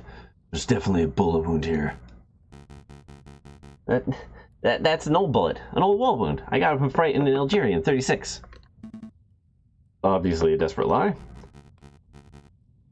My brother's being completely honest, ma'am. He's a veteran. He was shot in battle. Yeah, I could just extract the bullet right here and now. That would remove all doubt.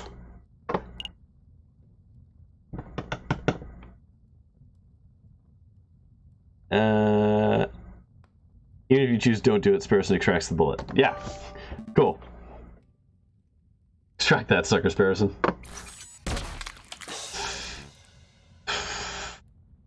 Yeah, that would be, yeah. Wow, sucked it out like a pep from a grapefruit. Oh, hey, look at that. If I'm not mistaken, this is one of them newfangled bullets, right, Fontaine? There's no mistake. This is an iron-tip Minier ball, just like the one that Croque Monsieur's gun. You realize what this means, madam? It clearly demonstrates that Romulus confronted the Croque-Monsieur before Cocorico arrived. This is undeniable evidence that Cocorico had nothing to do with the crocodile's death. You're right. I made a mistake. I haven't forgotten what the rooster did to my father, but this bird clearly had no part in the killing of Croque-Monsieur. Therefore, I cannot honestly call him an enemy of the Second Republic. Your friend is free to go. Fontaine, cut the rooster down. Right away, madam. Ooh, I was getting a little shot. Thank you, madam. For what? For giving us an opportunity to show you what justice looks like. Before, you asked what the difference is between revenge and justice, and I replied, due process. Well, it was crude and messy, but today you gave us the chance to show you what due process looked like. Hero and Fontaine will help carry your friend to the tunnel entrance. We're on it, madam. Will you be okay by yourself with these two wolves? These toothless old dogs? I think I'll manage. Of course. Oh man, she's gonna get killed or kidnapped? Oh boy.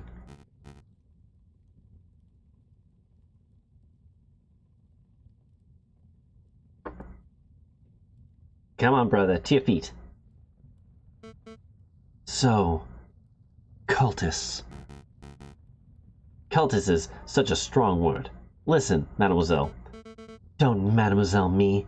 I shall be asking the questions here. Tell me, Friar, are you a cultist too? Madam, I'm just a humble servant of God. I never realized how poisonous your words are. You've been spewing lies since the very start, haven't you? Madam. At least tell me why you two killed the Croque-Monsieur. Because, allow me, brother. You want to know the truth? We want exactly the same thing as you. We want a world without class, a world without few false rulers and gods, a world where only reason and man reigns. Jesus, this is getting some extreme like Bioshock. Is a man not entitled to the sweat of his brow? No, says the man in government. Belongs to us. No, says the man in Moscow. It belongs to the people. Etc. A world of true equality and fairness. This is what we strive for, no? Would you kindly let us go? You cannot achieve such a goal without violence. Your methods are too passive, too naive. We set up a situation where you'd be forced into action. Make the government look like murderers to the rebels, and make the rebels look like murderers to the government. Then you'd be forced to take up arms. Another lie. But that was the truth. You claimed you want equality, but you just want the world where you stand above everyone else. A world where carnivores reign. Okay, well that's a weird way to take it. You're a rabid animal at heart. You got me. But can you honestly say that you never wanted power for yourself? You're a carnivore too, don't deny it. No, I've never wanted power. All I've ever wanted was a world where no child has to grow up without a father. Did you know that the Croque-Monsieur was something of a family man? He once confided in me that he had 5 children and a late wife. I had no idea. Tell me, Romulus, do you have children? Me? No, mademoiselle, Oh dang!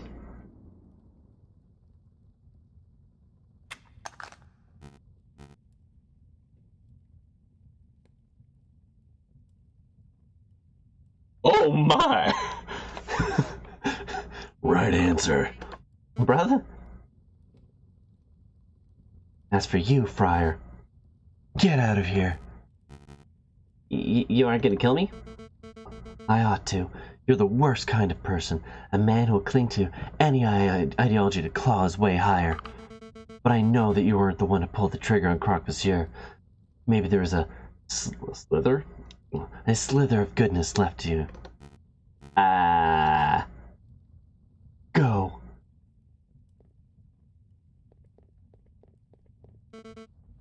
Is this what justice looks like? It's so uncaring.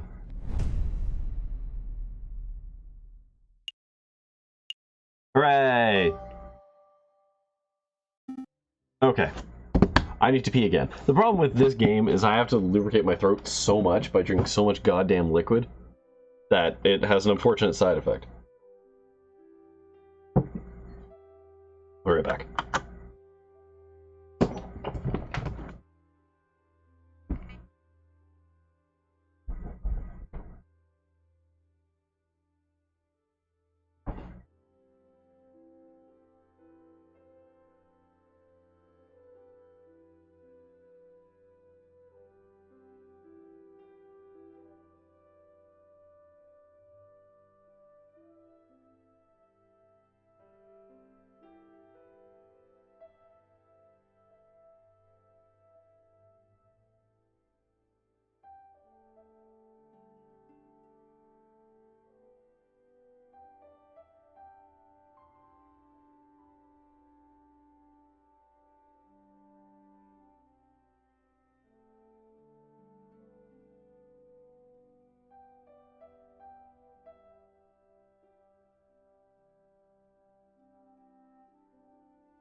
Alright.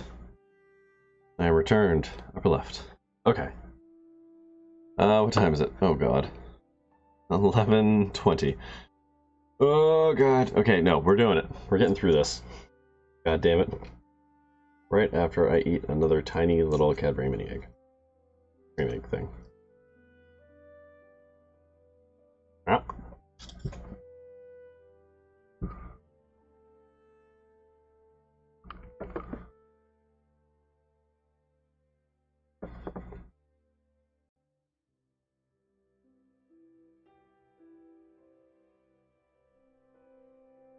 No, we are now in Act 4.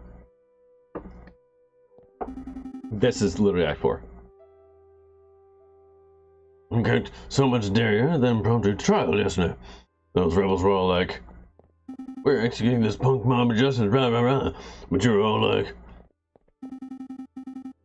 It's not actually as big. I looked through the guide. It's only like 4 days, so it's not as bad. this is how we do things in France, chicken pluckers. Chicken pluggers. And then you were all like, Frozen, let's get serious for a moment.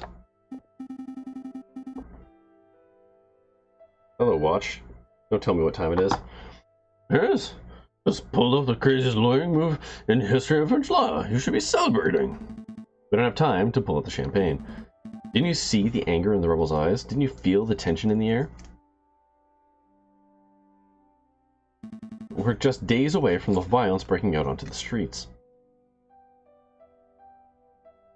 Oh, yeah. Guess another revolution might be around the corner. But what exactly can we do? We already told the police everything we know. Unless, you're not thinking of arming yourself to the teeth and fighting the rebel forces yourself, are you? What? No. You watch far too many action operas. Ah, yes, action operas. That genre. I was thinking of preparing a legal case. A case? For whom? At their core, all historical revolutions center on trials. The nation's rulers are tried and held accountable for their crimes. You saw the horrendous trial that took place last night. Nobody cares about due process when emotions are running high. Regardless of the outcome of the revolution, we need to make sure that everybody has an equal opportunity for justice. That makes sense. So, what's the plan? Head to Quinnell's Tavern and hand out some business cards? Think bigger. Who will the rebels target? The king? Exactly. To the Palais Royal!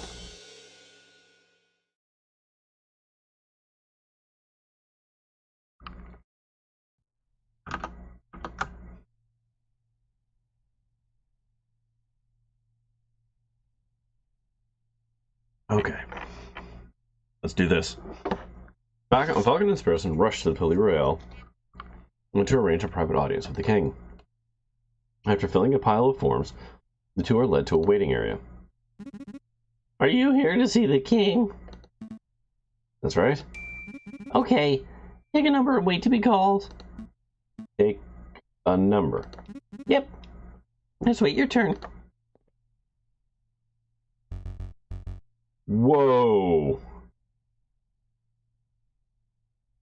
Oh boy.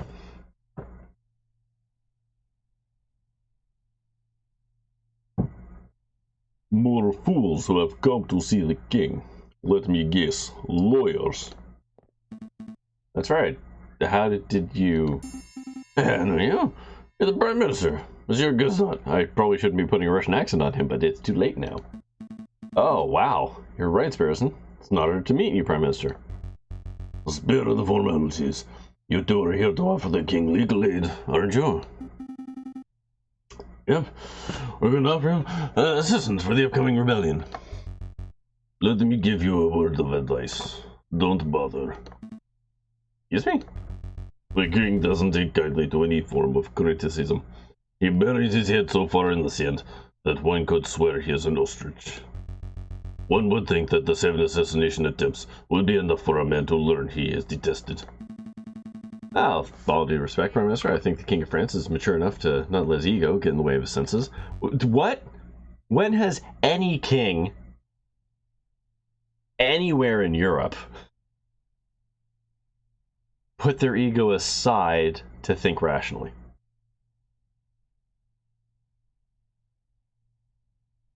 Yeah. So one would think.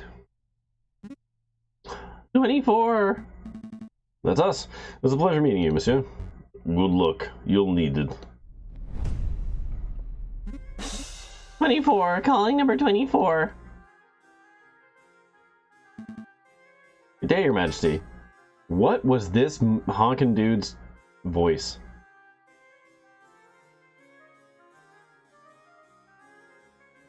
I really can't remember. Was it kind of like this? Did he give him a bit of a gimpy voice? I think I did.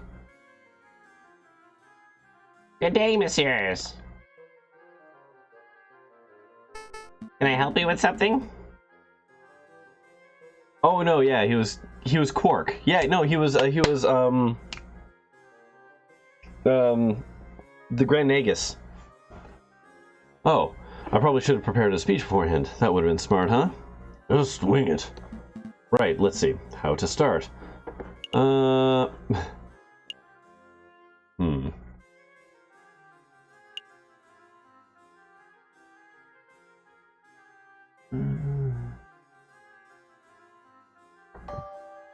Your Majesty, what I'm about to say is of the utmost importance. Please listen closely.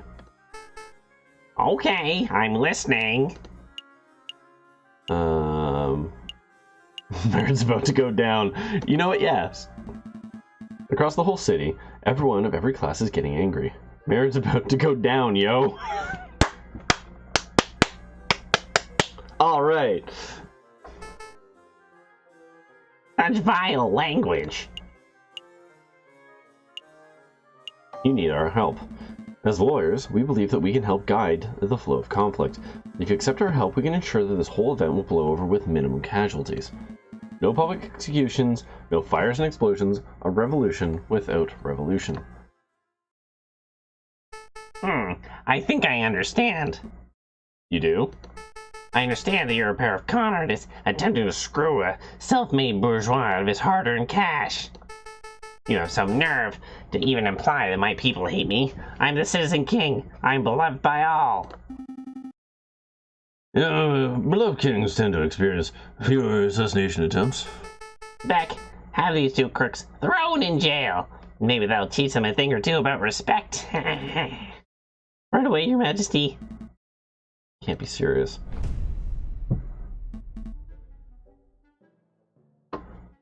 Oh, he was serious. Well, this is another fine mess you've got me into. No need for the attitudes, person. We won't be in here for long. Once we receive a court hearing, the judge will no doubt dismiss our charges instantly.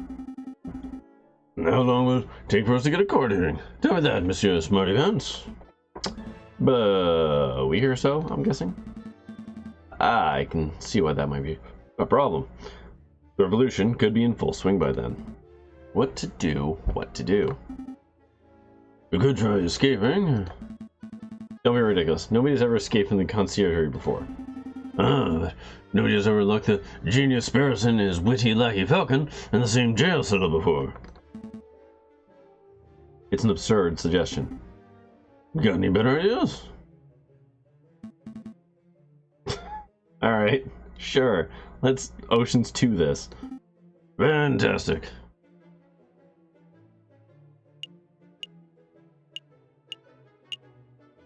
Alright, so let's start up here. Why not? A ledge.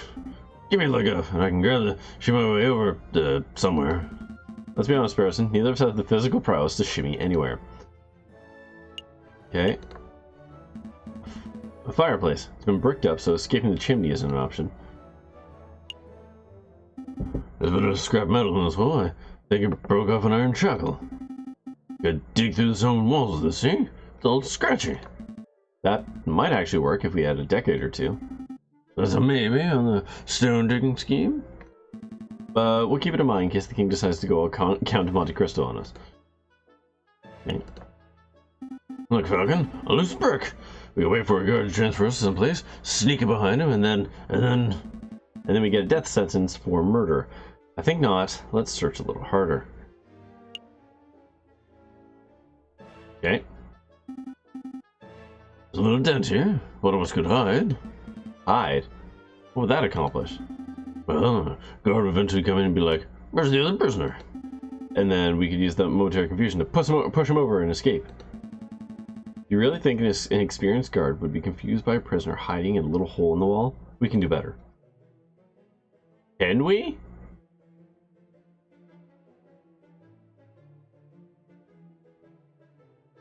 No, we can't. I give up. So soon? Yeah. Trying to escape from the notoriously inescapable prison wasn't the smartest plan we've ever devised. Well. That voice, that condescending tone. Just what are you two bird brains doing? Severin, are you alright?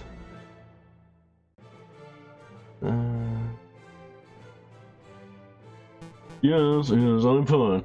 The injuries I sustained were mostly superficial.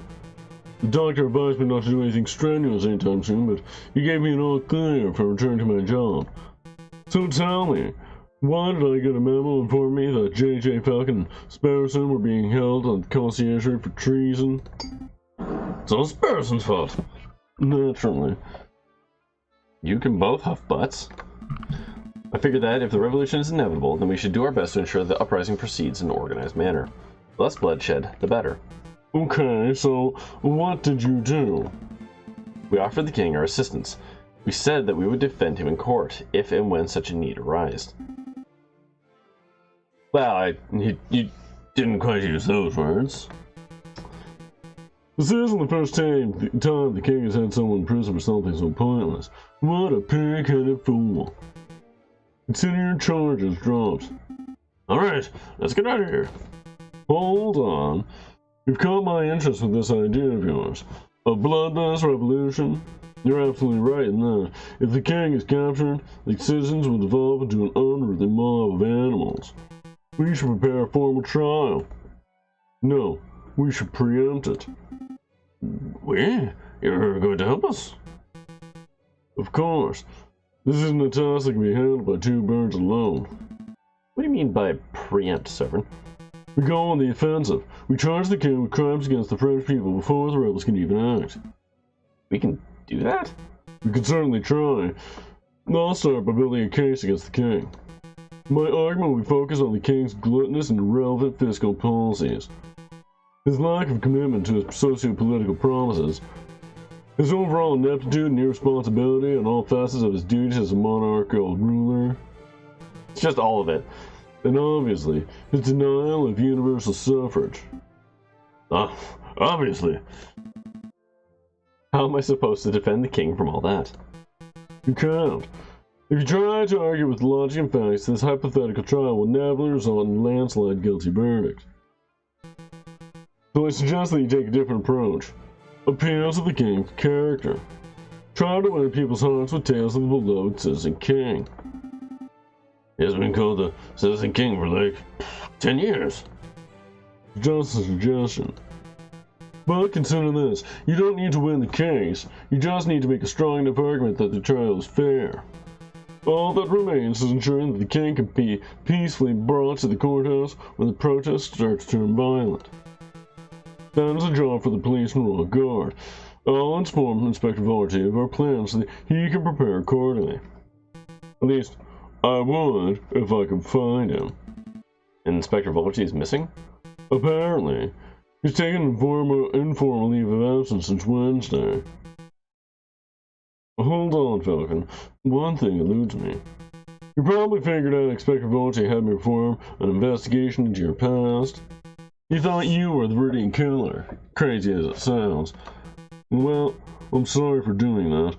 It was quite invasive of me, but I can't help but wonder, why did you change your name around 1830? Because I was ashamed, I suppose. I had a family name to live up to. My grandfather was something of a successful lawyer. When I turned up to my classes at law school, people would gawp at me. They would say, "Wow, you have big shoes to fill in. Wow, your grandfather would be proud." But I was a terrible law student, mediocre at best. I knew that deep down I would never be half the man my grandfather was. Fascinating. I had no idea. Who was your grandfather, if you don't mind my asking, Falcon? Doesn't matter. At the end of the day, he was just another overly opinionated rebel who died in the old revolution. I see. Well, let's not dilly-dally any longer. We have duties to carry out. Right. We're going to find anecdotes and we're going to defend the king no matter whether he likes it or not. Alright. This is like the... Oh my god. I don't know if we're going to get through this. I don't want to do another game. Don't want to do another one of this. I don't want it to get done. Okay. So, we're just going to scream through these. These are just stories. So this should be quick. Ish. Done with yourself, Falcon? Maybe later. For now, we need to find people who have spoken to the king. I would suggest that we shouldn't rush. Ugh. He's known to pass through the halls on occasion, so if we're lucky... Hey, messieurs, just remember? We remember. Are you keeping well, madam? Absolutely. No better. So, what can I sell you today? Information. We're looking for positive stories about the king. I don't suppose you have any? I cannot imagine we have less than an hour left. Yeah. Looking at the guide. Ugh. Honestly, it'll depend on how fast these stories go. The king? No, I haven't got nothing to say about the king. The king's a milk thief. Quiet, child. You know what they say about the king having spies everywhere? Oh, yes. Calm down, spirits. In the room of the king having an elaborate spy network are patently untrue. And how do you explain the shutdown banquet, huh? government's clamping down on anyone dissents, you know? Let's get this conversation back on track. Joey, can you tell us why the king's a smelly egg thief? My name's not Joey. There's nothing you need to concern yourself with, missus. Please go on. Don't worry, we're not spies at least. I don't think we are. I know. I trust you guys. See, a couple of years ago, we was running a shop, an antiques and ordnance shop. And we had an egg. There was this golden egg, super precious. We must have bought that thing for 200 francs. It was easily worth 10 times that. We was planning making a nice tidy sum from it. I see, an investment egg. Jesus, what happened? Well, one day, we were visited by the king, no less. And old King Little Phil shows an interest in our egg. But we were thinking, this would be our chance to make bank, right? But then the geezer just goes and waddles off with it. Without paying you? Oh yeah, he paid us alright. What's this? The coin where the king got flipped our way. It ain't even French.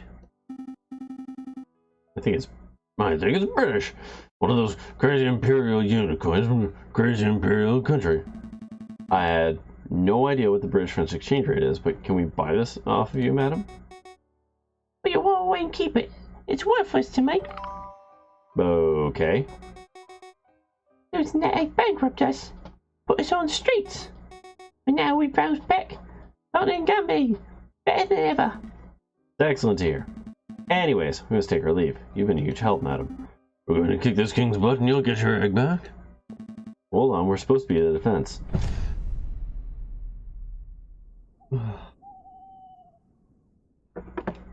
Next.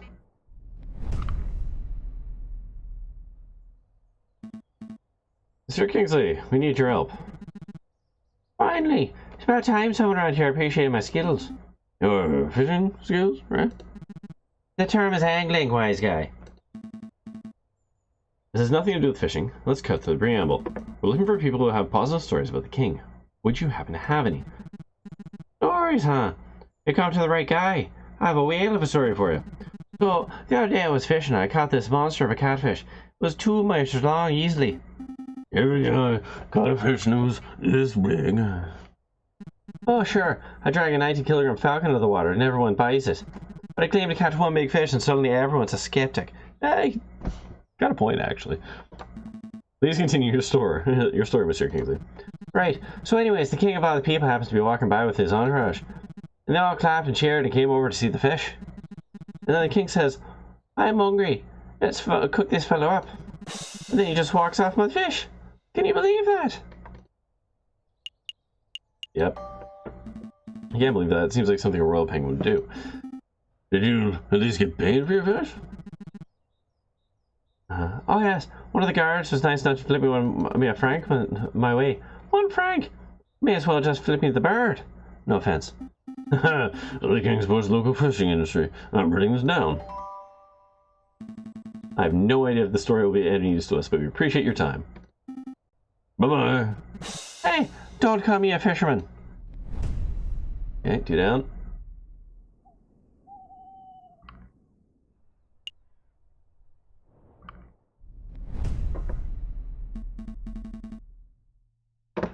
Okay, here we go. Naaman never lets us down for useful information. I'm sure he's got something interesting and pleasant to say about the king.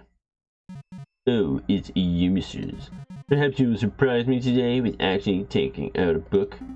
Nope, just the usual today. An endless stream of questions. You two need an encyclopedia. Well, go on then. Ask whatever drivel you want to ask. Is the king a good leader? From all your well-educated standpoint, is the king Louis Philip a good leader as far as leaders go? Well, I can't fault the king's pro-business spirit. The big industry leaders love him. Ah, that sounds promising. Of course, this comes at the expense of everyone who isn't a bourgeois. The wealth divide is stronger than ever. Totally not a thing that would happen in modern day. You forget all about socially progressive policies. The king signs off on all of Grisom's backwards thinking policies. And of course, in terms of leadership and charisma, this king is about as personal as a rotten pear.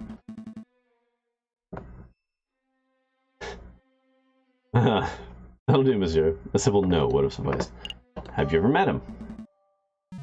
I have. As a matter of fact, he occasionally drops by this library to check out books. Unlike some people. What sort of books does he check out, monsieur? Thick books. I believe the last one he checked out was An Expansive History of the Macedonian Empire. I had no idea that His Majesty was interested in academic history. I'm making out, King Leopold was a well-read and intelligent man.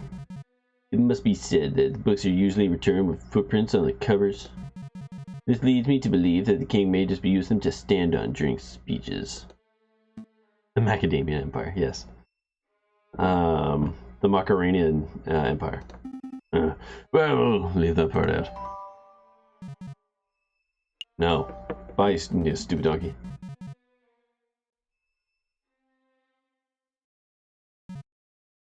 Oh no! He's just socially inept. He has no friends. Because he's an asshole. I don't actually feel bad for him.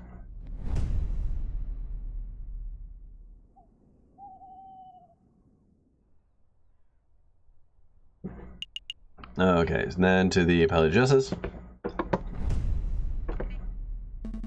Excuse me, Judge Maxime. Oh, hello, Falcon. Nice work on that catacombs business.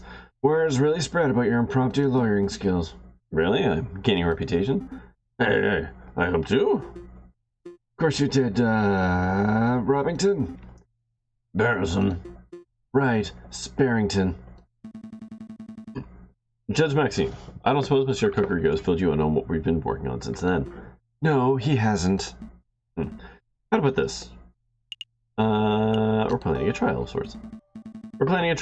We intend on forming a case against the king! Right, and, we want you to adjudicate. A trial against the king? Interesting. What are his exact charges? I'm not sure, to be perfectly honest. This seems more like Severin's territory. If you aren't even sure of that, then I don't think you're quite prepared for this trial. Maybe you should leave this to lawyers who have a little more experience. I see. Well, thank you anyway. Oh, this is not how I expected that to go.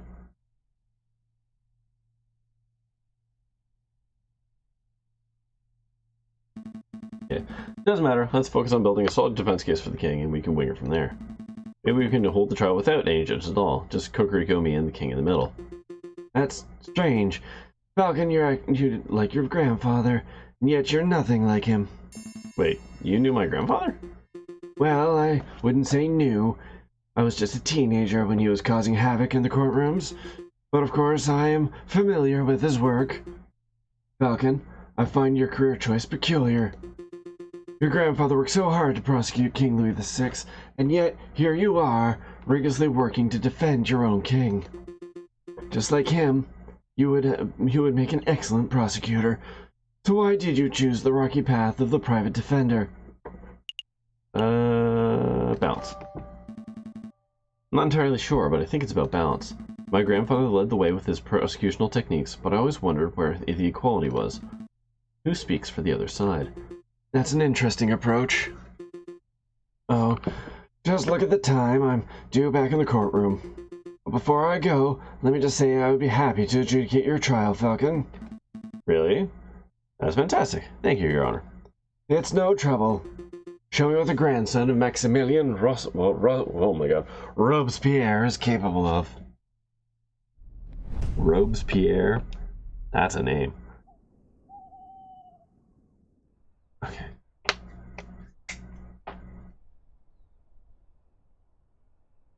God. I really wasn't expecting this to be so much. Oh, only the leader of the French Revolution. Ah. Right. Ah, it's the fucking I wanted to see. Madam Quenelle, quick question. Have you ever served the King of France? Let's see, was the King of Spain? Go on, hun. That one's hilarious. Me serving the king. Me. Would you like some wine, Your Majesty? Can't wait to serve the King of Denmark, huh? I think that was a no. I think you might be right.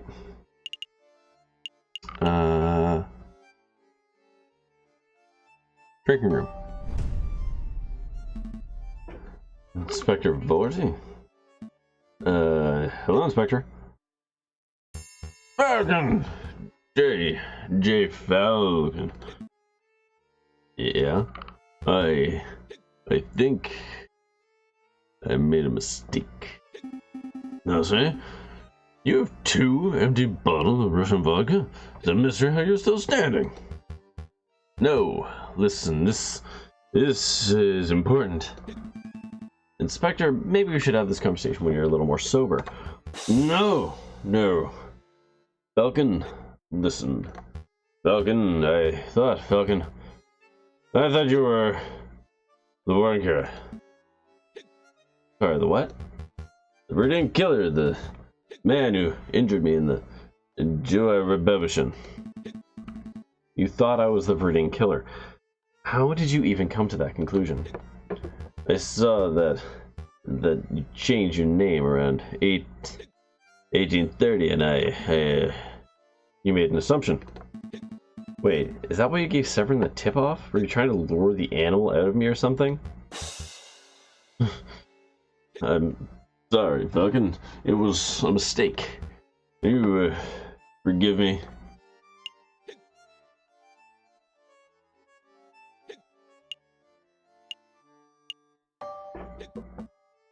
Yeah, sure. I forgive you for assuming that I'm a mass murderer and then for nearly killing me and Severin in order to prove it. Oh, thank you. Thank you, Falcon. Now listen closely, Inspector. I have a favor to ask of you. A favor for you, JJ. Anything. Maybe we should wait till the inspection's a little more coherent. No, I want to help. I must repay my debt. Excellent. So, Severin and I are planning a case, a very big case, against the King of France. We intend on trying him before the rebels can get his hands on him, or their hands on him. When the rebellion starts, we would like you to bring the king to the courthouse. Do you think you can do that? Inspector? Treason! You are sympathizers to the rebel cause. This isn't treason, Inspector. We're ensuring the safest outcome to an inevitable revolution. You're treason. You're scum. I told you, incoherent. Yeah, I guess you're right, Sparrowson. Well, Inspector, maybe you should contact us if you change your mind and once you've sobered up. Is that it? Okay, we're out of here. Yep.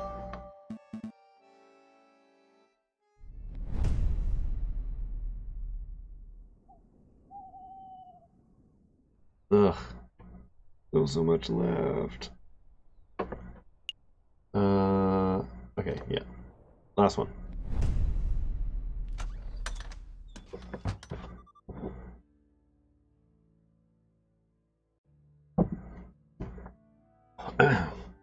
Visitors, Monsieur Volby. Visitors, huh? Ah, if it isn't Monsieur Falcon and Monsieur Sparrowson. How may I help you two today? We're doing very well, Monsieur. But we don't have much time, so let me cut to the chase. We're collecting positive anecdotes about the king. Would you happen to have any? Positive anecdotes? Huh. I'm curious. As it happens, I've met the king twice. Once, as you know, I was in my Juan Quadrillo persona. Oh, right, of course. I don't think that story will be of any use to us. What was the other incident? I could tell you, but there's a price. God, are you serious? You're such a money grabber. The fox has to eat, Monsieur. Nah, I still got 94 bucks. How much do you want? 40 francs sound good? 10,000. Can I just say that sounds good? Sure. Sounds good. Sparrowson? Pay the man. I don't think you know how bourgeois you think you are, Falcon, but neither of us are bourgeois enough to front that amount of cash. Ah, no matter. I'm sure you'll think of some way of repaying the debt. Between that and my medical bills, we should be ready to afford basic things like food by, year 4,000. Let's not worry about the debt right now, Monsieur. Let me tell you the story. It was several years ago, 1841, I believe. I was lingering around Illinois. I was in pursuit of an investigative lead, so I had adopted the persona and outfit of a sickly beggar. That's when I was approached by the king, a kind-faced man.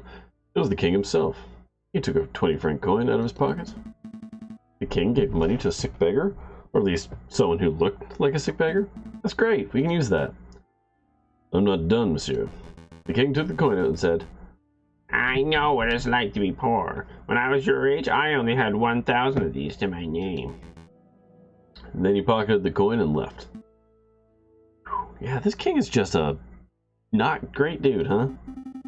I'll make a note. I gave financial advice to the poor needy. Hope that anecdote was of some use to you, monsieur. It might be, but I don't feel we've got 10,000 francs with material. Let's see.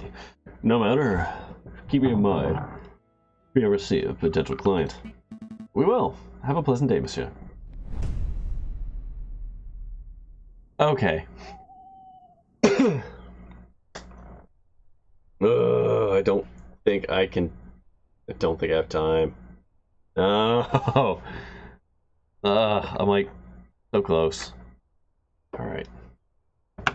Yeah. I'm gonna have to save and quit. I so thought I was gonna get done. How close are we?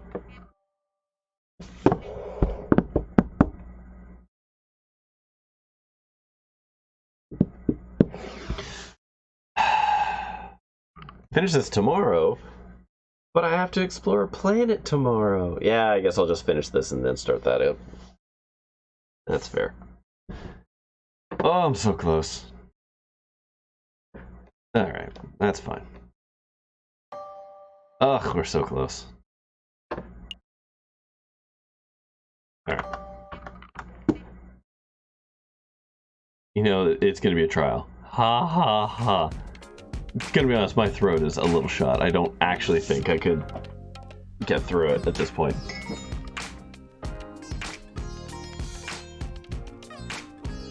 Ugh. Anyways, okay, that was almost the end of Aviary Attorney. But I guess we're gonna have to, yeah, we'll finish off tomorrow, and then we'll get back to Journey to the Savage Planet. Because yeah, I gotta see this thing through. I don't want to start up next week. Because next week we're gonna start a new game, which isn't written up here, but it's gonna be Murder by Numbers. Because that just looks like a lot of fun. So, okay, so yeah, that's gonna do it for tonight. I hope everyone is staying safe out there.